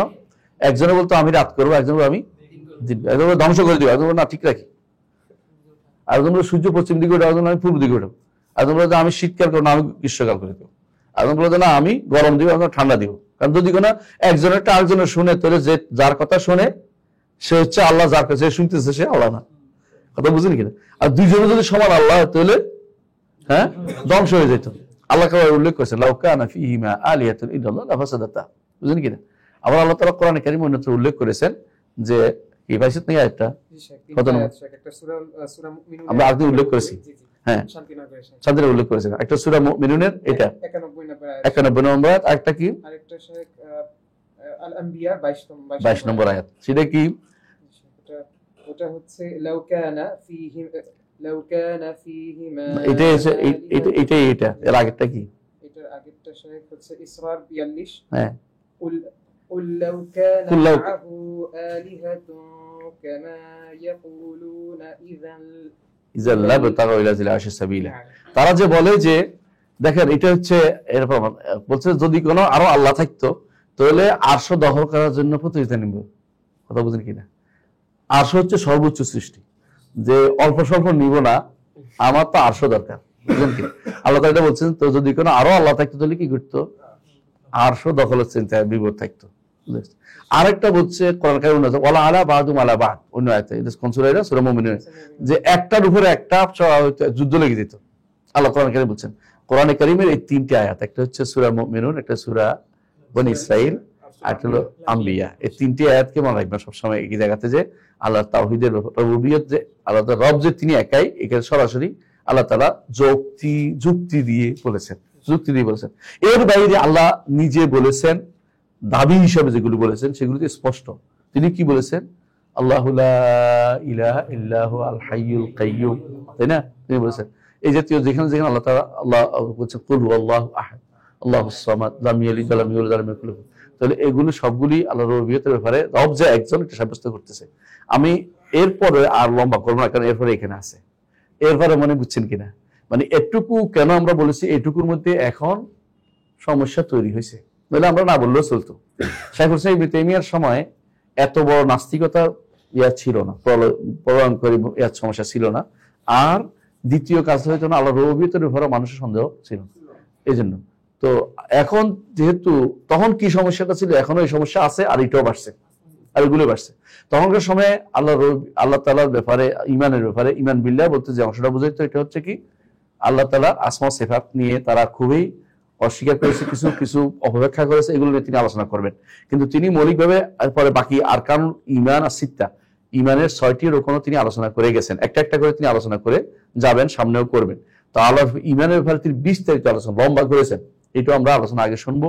শেষের দিকে এসে তিনি অন্য আকীদার কথাও তিনি বলেছেন, আকীদার অন্যান্য অর্থাৎ মালায়েকা, কুতুব, রাসূল, আল বা'স, বাদল মত, ইমানুল কাদর, তাকদীর মাসালা আলোচনা করেছেন। কিন্তু আগে ইমান বিল্লাহ কথা তিনি আলোচনা করেছেন। যেখানে সমস্যা ছিল সেখানে তিনি আলোচনা বিস্তারিত করেছেন। সেই সমস্যাটা কোথায় ছিল? আসমা ও সিফাত, আল্লাহর নাম এবং গুণের মধ্যে সমস্যাটা বেশি ছিল তখনকার সময়। এখনো সেটা রয়ে গেছে, এখনো রয়ে গেছে। এবং এটার পক্ষে এখন ওকালতি করছে বড় বড় লোকেরা। লাব্বাইক বিডি একটা আছে, এটার মধ্যে পদভ্রষ্টতা ছাড়া কিছুই নেই। এর তত কিছু, এমনকি তারা আল্লাহ কোরআন কারীমকে আল্লাহর বাণী স্বীকার করতে রাজি নেই। বলে কোরআন এটা আল্লাহর বাণী না, যেটা আল্লাহর কাছে রয়েছে ওইটাই স্পষ্ট আপনি শুনতে পাবেন। এই কোরআন আল্লাহর বাণী না, আর ওই ভাষা যেটা আসছে সেটা আল্লাহর বাণী না। তো কোন ভাষায়? বলতে কোরআনের কোনো ভাষা নেই, মানে শব্দ নেই, আওয়াজ হতে পারবে না, মানে বর্ণ হতে পারবে না। বর্ণ যেটা আছে এটা তো সৃষ্ট। এরা বলতেছে আল্লাহর বাণী সৃষ্ট হয় না। ইমাম আহমদ ইবনে হাম্বল জানিয়ে যুদ্ধ করেছে, এত কিছু যুদ্ধ বানিয়ে এলো, মারামারি না, জানিয়ে জীবনের কষ্ট এত কষ্ট করেছেন, সেটাকে তারা মুহূর্তে উড়িয়ে দিল যে এটা বাদেও কি দিন আছে, মানে এটা বাদেও আকীদা হয়ে যায়, নাউজুবিল্লাহ। অথচ এটা হচ্ছে আকীদার মূল অংশ, যেখানে কোনো বিভ্রান্তি থাকতে পারবে না। কথা বলছেন কিনা? তাহলে আসলে আল্লাহর উপর ঈমান, তাহলে আল্লাহর উপর ঈমানের অংশ আমরা বুঝতে পারছি তো। মালায়েকাতুর উপর ঈমান, এরপরে মালায়েকাতুর উপর কিভাবে হবে? যেগুলির নাম আসছে সেগুলিকে আমরা বিস্তারিত বলবো। আর এর বাইরে লক্ষ না কোটি কোটি কোটি কোটি কোটি কোটি ফেরেশতা আছে। কারণ জাহান্নামকে হাসরের মাঠে আনার জন্যই যে সমস্ত ফেরেশতা নিয়োজিত আছে, এদের সংখ্যা কত? বলছে 70,000 লাগাম, আর এক এক লাগামে 70,000, তাহলে 4,90,000 না? 4,90,000 হয়। এতগুলি যদি কোন শুধু জাহান্নামকে হাসরের মাঠে টেনে আনার জন্য আল্লাহ তাআলা দিয়েছেন। আর জাহান্নামের হাসরের মাঠ যেটা বিশাল, এই মাঠের চারপাশে যে ফেরেশতারা আছে, এটা কত সংখ্যা কেউ জানে না। ফেরেশতারা রাসূলুল্লাহ সাল্লাল্লাহু আলাইহি ওয়াসাল্লাম যখন বাইতুল মামুরে গেলেন, তখন কি বললেন? জিবরিল যে এই 70,000 ঢুকছে এখানে সাওয়াদের জন্য, আর একবার এরা সুযোগ পাবে না, মানে কিয়ামত পর্যন্ত আরেকবার সুযোগ পাবে না, এত বেশি আল্লাহ। এজন্য আল্লাহ বলছেন ওমা ইয়ালামু জুনুদা রাব্বিকা ইল্লা হু, আল্লাহর লস্কর আল্লাহ ব্যতীত কেউ জানে না। কোন সূরা? সূরা মুদ্দাসসির, তাই না? সূরা মুদ্দাসসির মানে বলছে আল্লাহর বাহিনী আল্লাহ ছাড়া কেউ জানে না। এখানে আমরা বসছি, এখানে ফেরেশতারা আছে, আমরা বিধান রাখি কেন? রাসূল বলেছেন যে যেখানে জিকিরের মজলিস হয় সেখানে ফেরেশতারা ডানা বিছিয়ে থাকে। আমাদের এটা জিকিরের মজলিসে কোনো সন্দেহ নেই, আমরা কোরআন হাদিসের কথা বলছি, আমরা কোনো বায়োলজি আর এর আলোচনা করতেছি না, তাই না? আমরা কোনো কিছু আলোচনা করতেছি না। আচ্ছা, তাহলে মালায়েকাদের অর্থ জানলাম, তাই না? মালায়েকাদের ব্যাপারে বিস্তারিত জানতে হলে আমাদের মালায়েকাদের উপর খুতবা আছে, শুনে নেবেন। কয়েকটা খুতবা আমি দিয়েছি, আলোচনা করেছি, শুনে নেবেন ইনশাআল্লাহ। মালায়েকাদের উপর খুতবা আছে, আলোচনা আছে। ওয়া কুতুবি, আল্লাহর কিতাব। কিতাব হচ্ছে আল্লাহর বাণীর লেখার জায়গা। দেখবে কিতাব হচ্ছে আল্লাহর বাণীর লেখার জায়গা, সবগুলি না। আল্লাহ যা ইচ্ছা তা লিখেছেন, আল্লাহর বাণীর কোনো শেষ নেই। আল্লাহর বাণীকেও আল্লাহ নিজে বলেছেন ওয়ালাউ আন্নামা ফিল আরদি মিন শাজারাতিন আকলামুন ওয়াল বাহরু ইয়ামুদ্দু মিন বাদি সাবআতি আবহুরিন মা নাফিদাত কালিমাতুল্লাহ। যদি ওয়ালাউ আন্নামা ফিল আরদি মিন শাজারাতিন আকলামুন, জমিনের মধ্যে যত গাছ আছে সব যে কলম হয়, আর সমুদ্রগুলি যদি কালি হয়, আল্লাহর বাণী লেখে শেষ করতে পারবে। আল্লাহর কথা অনেক বেশি। আল্লাহর কথা কেন? আল্লাহ আপনাকে যেমন অর্ডার দিচ্ছেন, ওর জন্য অর্ডার হচ্ছে, ওর জন্য অর্ডার হচ্ছে, ওর জন্য অর্ডার হচ্ছে, আবার গরুর জন্য হচ্ছে, ছাগলের জন্য হচ্ছে, হাঁসের জন্য হচ্ছে। আল্লাহ তাআলার অর্ডার তো প্রত্যেকের জন্য তিনি দিচ্ছেন, এবং একদিন না প্রতিদিন দিচ্ছেন, প্রতি মুহূর্ত দিচ্ছেন, এবং আগেও দিচ্ছেন। আগে যারা তাদের জন্য দিচ্ছেন, ভবিষ্যৎ তাদের জন্য। আপনি আল্লাহর কালেমা, আল্লাহর বাণীকে যদি অস্বীকার করেন, আপনি তো ঈমান আনতে পারলেন না, আপনি ঈমান হলো না। এরা কি করে? আল্লাহর বাণী বলে আল্লাহর বাণী আছে, তবে কিরকম কোনো কি নাই, আওয়াজ নাই। এটা হলো যারা একদম আপনাদের কাছে ওদেরকে। আর মুতাজিলা বলতে আল্লাহর কোনো বাণী নেই। আর এরা যাদেরকে দার্শনিক বলেন আপনারা, দার্শনিক আর জাহামিয়ারা, ফাইলাসুফরা, দার্শনিক যারা, ওরা তো কোনোভাবেই, তারা বলে যে জগৎ সম্পর্কে তার কোনো জ্ঞানই নেই। নাউজুবিল্লাহ। তো কেন সৃষ্টি হয়েছে? কেন? আশেক মাসুকের মতো ঘুরতেছে জগৎ, বিন্দুর দিকে ঘুরতেছে। যেমন আমরা বিন্দু থাকে, এত সরকি ঘুরে না, সরকির মতো ঘুরতেছে। নাউজুবিল্লাহ। এরা এটা বলে, এরা হচ্ছে দার্শনিকরা। জাহামিয়ারা এই ব্যাপারে তারা অন্ধকারে আছে, তারা আল্লাহর কোনো গুণ নাম কোনোটা স্বীকার করে, নামও নাই তারা বলে তাদের নিকট। মুতাজিলার নাম স্বীকার করে, কিন্তু নামের অর্থ স্বীকার করে না, কারণ অর্থ স্বীকার করলে গুণ হয়ে যায়। তো নাম দিয়ে কি বুঝাইছে? নাম দিয়ে ব্যক্তিকে বুঝাইছে। হ্যাঁ, যেমন ওর নাম যদি কোনো হয়, হ্যাঁ, রোশন বেগম, রোশন মিয়া, আসলে আমাদের বলতেছি আর বোঝানোর জন্য। ও যদি কোনো কালো হয় অসুবিধা নাই, কারণ নামে না রাখছে, ওরা মতো এটা হলো এটা, মানে আল্লাহর নাম যেটা, আল্লাহর নামের কোনো অর্থ নাই তারা মনে করে, কারণ নামের অর্থ করলে গুণ সাব্যস্ত হয়ে যায়। এরা করছিস নাকি? এটা আমরা মানে বলতে গিয়ে ভুল হয়ে গেছে আর কি। কারণ বলে যে যেমন ওরা কি বলে যে, যেমন আপনাদের অনেকে আছে না কালামিয়া, দেখতে কিন্তু সুন্দরী, ওরা বলে যে অর্থ দরকার নেই, নাম বুঝাইছে, এটা অর্থ, বুঝলেন কি? তো এরা বলে যে আল্লাহ নামগুলির কোনো অর্থ নাই, শুধু আল্লাহকে বোঝানোর জন্য হয়েছে। আর আমরা বলি যে আল্লাহর নামগুলির অর্থ আছে, গুণও আছে। অর্থ বুঝাইলে বলে অর্থ আর গুণ দুইটা বুঝাইলে তাতাবক, আর শুধু অর্থ শুধু নাম শুধু গুণ বুঝাইলে, শুধু একটা বুঝাইলে এটা তাদাম্মুন। আর যদি কোনো আর দাবি করা অর্থ বুঝে আরেকটা, তো এটা বলা হয় ইলতিজাম। তিন ধরনের অর্থ করি আমরা, তিন ধরনের অর্থ করি। তো এই জিনিসটা যদি না বুঝে সমস্যা, বুঝেন কথাটা? তাহলে আমরা যেটা বলতে চাচ্ছি যে আল্লাহর কিতাবগুলোর কথা আসতেছে, আল্লাহর কিতাব তো আল্লাহর কিতাবগুলো হচ্ছে সবগুলো হচ্ছে আল্লাহর বাণী। আল্লাহর কিতাবগুলো আমাদের কাছে আল্লাহ যেগুলো জানিয়েছেন এগুলোর উপর ঈমান রাখি, যেগুলো জানাননি সেগুলোর উপর আমরা ঈমান রাখি। জানাননি কারণ অনেক আল্লাহ কিতাব নাজিল করেছেন, আমরা অনেকগুলি জানি না। সহিফা নাজিল করেছেন, সহফ ইব্রাহিম ও মুসা, সহফ বহু বচন, ইব্রাহিম আলাইহিস সালাম অনেকগুলি সহিফা নাজিল করেছেন। তো এগুলি সবগুলিতে নামও জানি না, কিন্তু আমরা ঈমান রাখি সবগুলি আল্লাহর কিতাব, আল্লাহ তাআলার কিতাব। সহিফা মানে কি? চিঠি, ছোট চিঠির মতো, মানে বড় বই না, হ্যাঁ, পুস্তিকা, ছোট জিনিস। আচ্ছা, ওয়ারুসুলি, রাসূলদের উপর ঈমান রাখি, রাসূলদের উপর ঈমান রাখি। আল্লাহ কোরআনে যেগুলি নাম বলেছেন সেগুলো ঈমান রাখি, আর যেগুলো নাম বলেন নাই সেগুলো না জেনেও ঈমান রাখি। আল্লাহ অনেক বলছেন রাসূলান কাদ কাসাসনাহুম আলাইকা ওয়া রাসূলান লাম নাকসুসহুম আলাইকা। আল্লাহ বলছেন যে অনেক রাসূলের উপর আমরা কি করেছি, আপনাকে জানিয়েছি, অনেক রাসূলের কথা আপনাকে জানাইনি। কোরআন হাদিসে রাসূলদের নাম যেগুলি আসছে, রাসূলদের নাম আসছে, তারা হচ্ছে কত? 24 জন না 25 জন? একজন নবী, বাকি সব এই তো 24 জন রাসূল, তাহলে 24 জন রাসূল। আর একজন হচ্ছে নবী, তিনি কে? আদম। কোরআনে কারিমে যত নবীর নাম, যতজনের নাম আসছে সবগুলি রাসূল, একজন ছাড়া, তিনি হচ্ছেন কে? আদম আলাইহিস সালাম। এই জন্য ইব্রাহিম নবী, তারপরে ইসমাইল নবী, হ্যাঁ, ওতিলকা হুজ্জাতুনা আতিনা ইব্রাহিম আলা কওমি, এইটার ভিতরে যতগুলি আসছে এর বাকিগুলি আলাদা আলাদা আসছে, 7 জনের কথা আলাদা আসছে, বাকিগুলি এখানে আসছে। একটার ভিতরে বোধহয় 16 জন 17 জনের কথা আসছে, 2-3 আয়াতের ভিতরে। তো এইগুলি সবগুলি আমরা ঈমান রাখি। ঈমান রাখার অর্থ কি? তারা হক, তাদের প্রেরণ করা সত্য, এবং তারা আসছিলেন, তারা দাওয়াত দিয়েছেন ঈমানের, এটা আমরা বিশেষ করে তাদের পক্ষে সাক্ষ্য দেই। আর আমাদের নবীর উপর অতিরিক্ত 2টা জিনিস আছে, সেটা কি? আমাদের নবীর মাধ্যমে আয়কার সকল সবগুলি রহিত হয়ে গেছে, শরীয়ত রহিত হয়ে গেছে। আমাদের নবীর কথা এখন শুনতে হবে, আমাদের নবীকে মানার মাধ্যমে এখন মুক্তি নিহিত রয়েছে। বুঝা যাচ্ছে কথাটা? এইটা মাথা রাখতে হবে। আর পরেও কিছু আসবে না, আগেও কেউ, তা আগে যারা আসছে তাদের কথা এখন আর চলবে না, এই জন্য তাদের বই এখন পড়াও যাবে না। হ্যাঁ, এরপর হচ্ছে ওয়াল বাআথ বাদাল মউত। এখানে কিন্তু উনি ইয়াউমুল আখির না বলে বলছে বাআথ বাদাল মউত।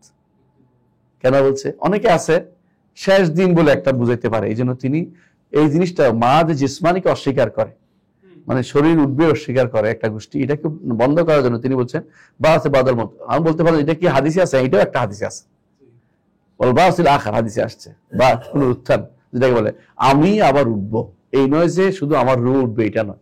এই নয় যে আমার মতো কায়া উঠবে, এটা নয়। আমি আবার উঠবো, এই জিনিসটা ওয়াল বাআস বাদাল মউত, মৃত্যুর পরে আবার উঠা, মৃত্যুর পরে আবার উঠা, যেটা এটাই ইয়াউমুল আখির, এটাই ইয়াউমুল আখির, একই জিনিস। কিন্তু আমাদের সমাজে প্রচলিত আছে একটা হচ্ছে ঈমান বিল ইয়াউমিল আখির, আর একটা শেষে আব্দুল করে দিয়েছে ওয়াল বাআস বাদাল মউত, সেই দিবস। শেষ দিবস একটা হলো পুনরুত্থান দিবস, তাই না? দুইটা অবশ্য একই জিনিস। এই জন্য হাদিসের মধ্যে দুইটা ভিন্ন আসে না, একটাই আসছে। আমরা কিন্তু দুইটাকে আলাদা করে ভুল করেছি। এই ভুলটা যেন শাইখ ইসলাম ইবনে তাইমিয়া করেন না, আপনারা এই ভুলটা করেন না। তো ঈমানের রকম কয়টা? 7টা না, 7টা বলে ভুল করছে, কারণ একটাকে 2বার করছে। একটা নাম দিয়েছে, একবার নাম দিয়েছে ইয়াউমুল আখির, একটা নাম দিয়েছে আল বাআস বাদাল মউত। ইয়াউমুল আখির তো এটাই, বাআস বাদাল মউত। জি, বরং বাআস বাদাল মউত ইয়াউমুল আখির একটা অংশ, একটা অংশ। কারণ ইয়াউমুল আখিরাতের ভিতরে তিনটা জিনিস আছে, কি কি বলেন তো? বারজাখ, একটা হলো হাসর, একটা হলো জান্নাত জাহান্নাম। বুঝে আসছে? এই ভাগটা যদি না করেন আপনি, প্রথমটা বারজাখ, এখানে আবার এই ইয়াউমুল আখির আগের অংশটুকু খেয়াল রাখবেন, এটা কি? কিয়ামত আলামাতুস সুগরা। আহসানতা। কিয়ামতের আলামাত সুগরা কোবরা, কিয়ামতের আলামতগুলিও আখিরাতের অংশ হিসেবে ধরা হয়। জি, আখবিরনি আলা আলামাত, ইয়া বলছি না, আমাকে আখিরাতের কিয়ামতের আলামত সম্পর্কে বলুন, এই জন্য এটার সাথে যুক্ত করা হয়। জি, তাহলে আমরা আলহামদুলিল্লাহ জানলাম যে সব শেষে বলছে ওয়াল ঈমান বিল কদরি খাইরি ওয়া শাররি। ঈমান বিল কদর, তাকদীর উপর ঈমান রাখতে হবে। ভালো এবং মন্দ দুইটাই আল্লাহ নির্ধারণ করে দিয়েছেন। ভালো এবং মন্দ আল্লাহ নির্ধারণ করে দিয়েছেন, কথা বুঝলেন কিনা? নির্ধারণ করার মধ্যে কোনো দোষ নাই, বরং নির্ধারণটা মাকদুরের মধ্যে দোষ, কাদারের মধ্যে কোনো দোষ নাই, কথা বুঝেন? মানে আল্লাহ যাদেরকে নির্ধারণ করছে তারা অন্যায় করে, কিন্তু আল্লাহ নির্ধারণের দোষ নেই। এটা সহজে বুঝেন। বিষ বানাচ্ছে দোষণীয় না, বিষ খাইলে দোষ হয়, কথা বুঝছেন কিনা? আপনি দা বানাচ্ছেন না, দাও বানানোর দোষ নাই, দা দিয়ে কূপ দিলে দোষ হয়। দার উপকারিতা আছে, কথা বুঝেন কিনা?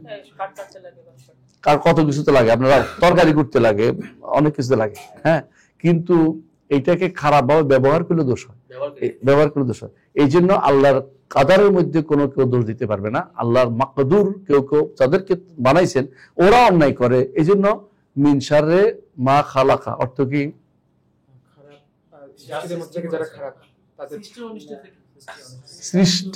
সৃষ্ট করার অনিষ্ট না, সৃষ্টির, যাদেরকে সৃষ্টি করেছেন তাদের অনিষ্ট থেকে। এই নয় যে আল্লাহর সৃষ্টির মধ্যে অনিষ্ট আছে, এটা করবেন না। আল্লাহর সৃষ্টি যাদের করেছেন, সৃষ্টি করার মধ্যে কোনো অনিষ্ট নাই। সৃষ্টি যাদেরকে করেছেন তাদের মধ্যে অনিষ্ট, এর থেকে আমি আল্লাহর কাছে আশ্রয় চাচ্ছি।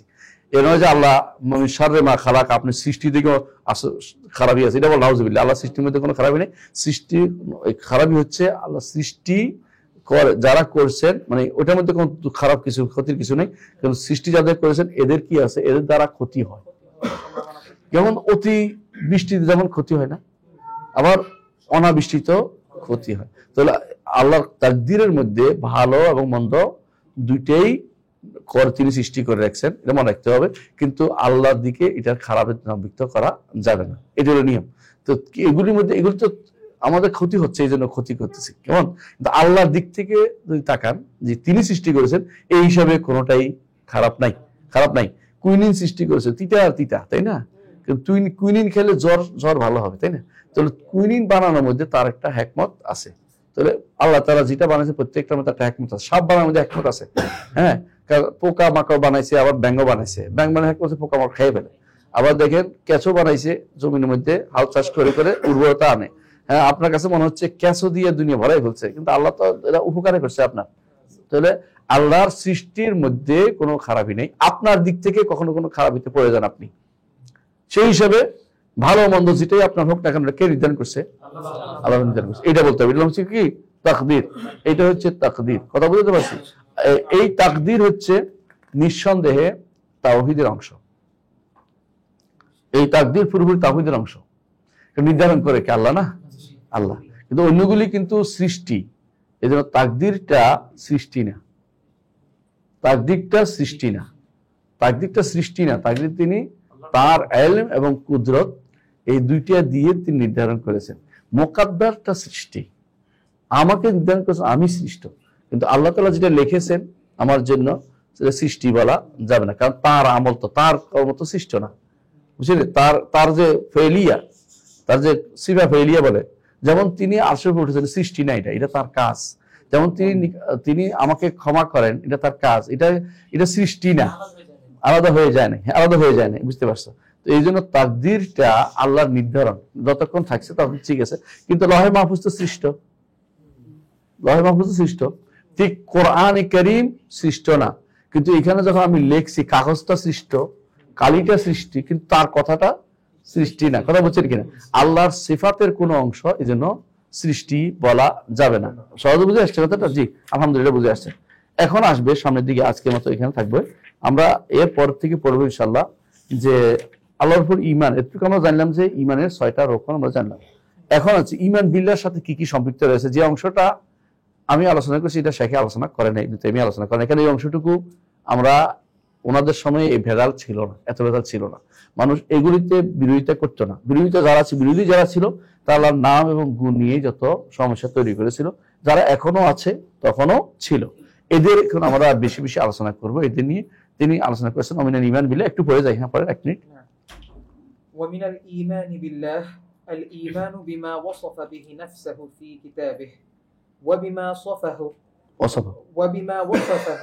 বিহি রাসূলুহু সাল্লাল্লাহু আলাইহি মুহাম্মাদুন নাই, আচ্ছা মুহাম্মদ সাল্লাল্লাহু আলাইহি ওয়াসাল্লাম মিন গায়রি তাহরিফিন ওয়ালা তা'তিল ওয়া মিন গায়রি তাকয়িফিন ওয়ালা তামসিল। আলহামদুলিল্লাহ।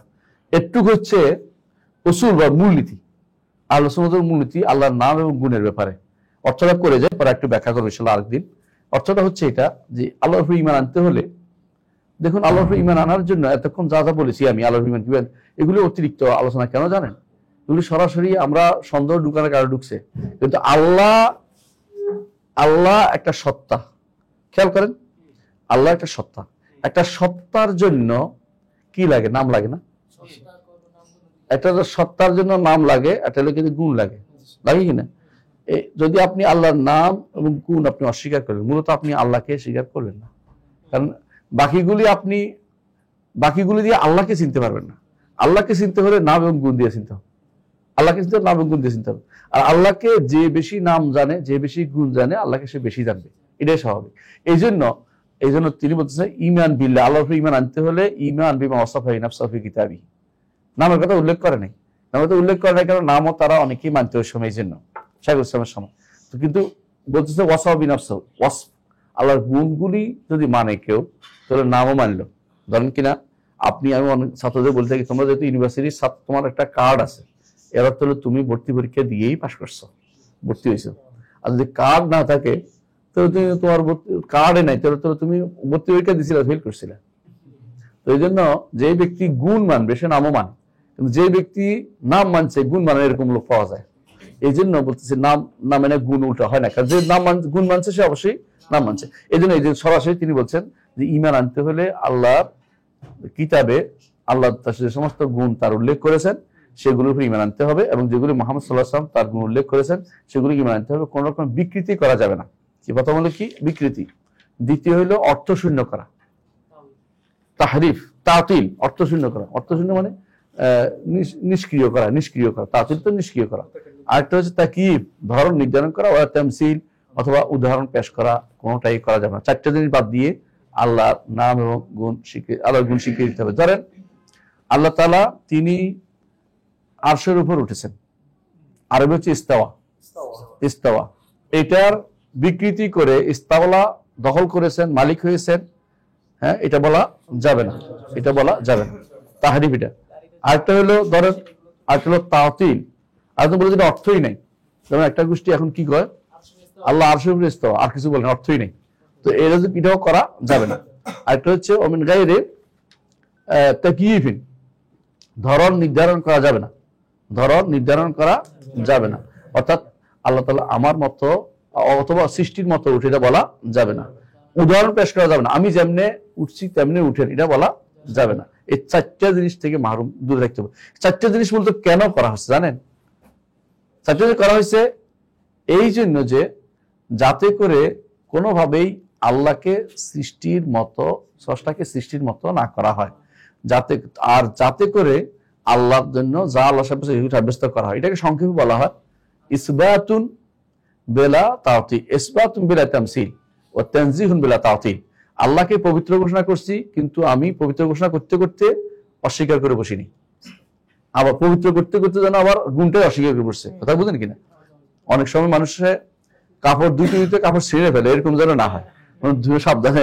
মানে আপনি তাকে এই দোষ ত্রুটি মুক্ত বলছেন, ঠিক আছে, করতে দোষ মুক্ত করতে আবার অস্বীকার করে বসেন না, যেটা আল্লাহ সাব্যস্ত এটা অস্বীকার করেন না। আরেকটা হচ্ছে সাব্যস্ত করতে একেবারে আরেকটা বানাই ফেলেন না। হ্যাঁ, আপনি কাপড়ে জামা সিলাতে শেষে আবার লুঙ্গি বানাই ফেলেন না, মানে এটা বোঝা যাচ্ছে এই জন্য আরেকটা বানাই ফেলেন না। এটা হলো ইসবাতুন বিলা তামসিল, সাব্যস্ত করবেন, তবে কোনো উদাহরণ দিয়ে বানাবেন না।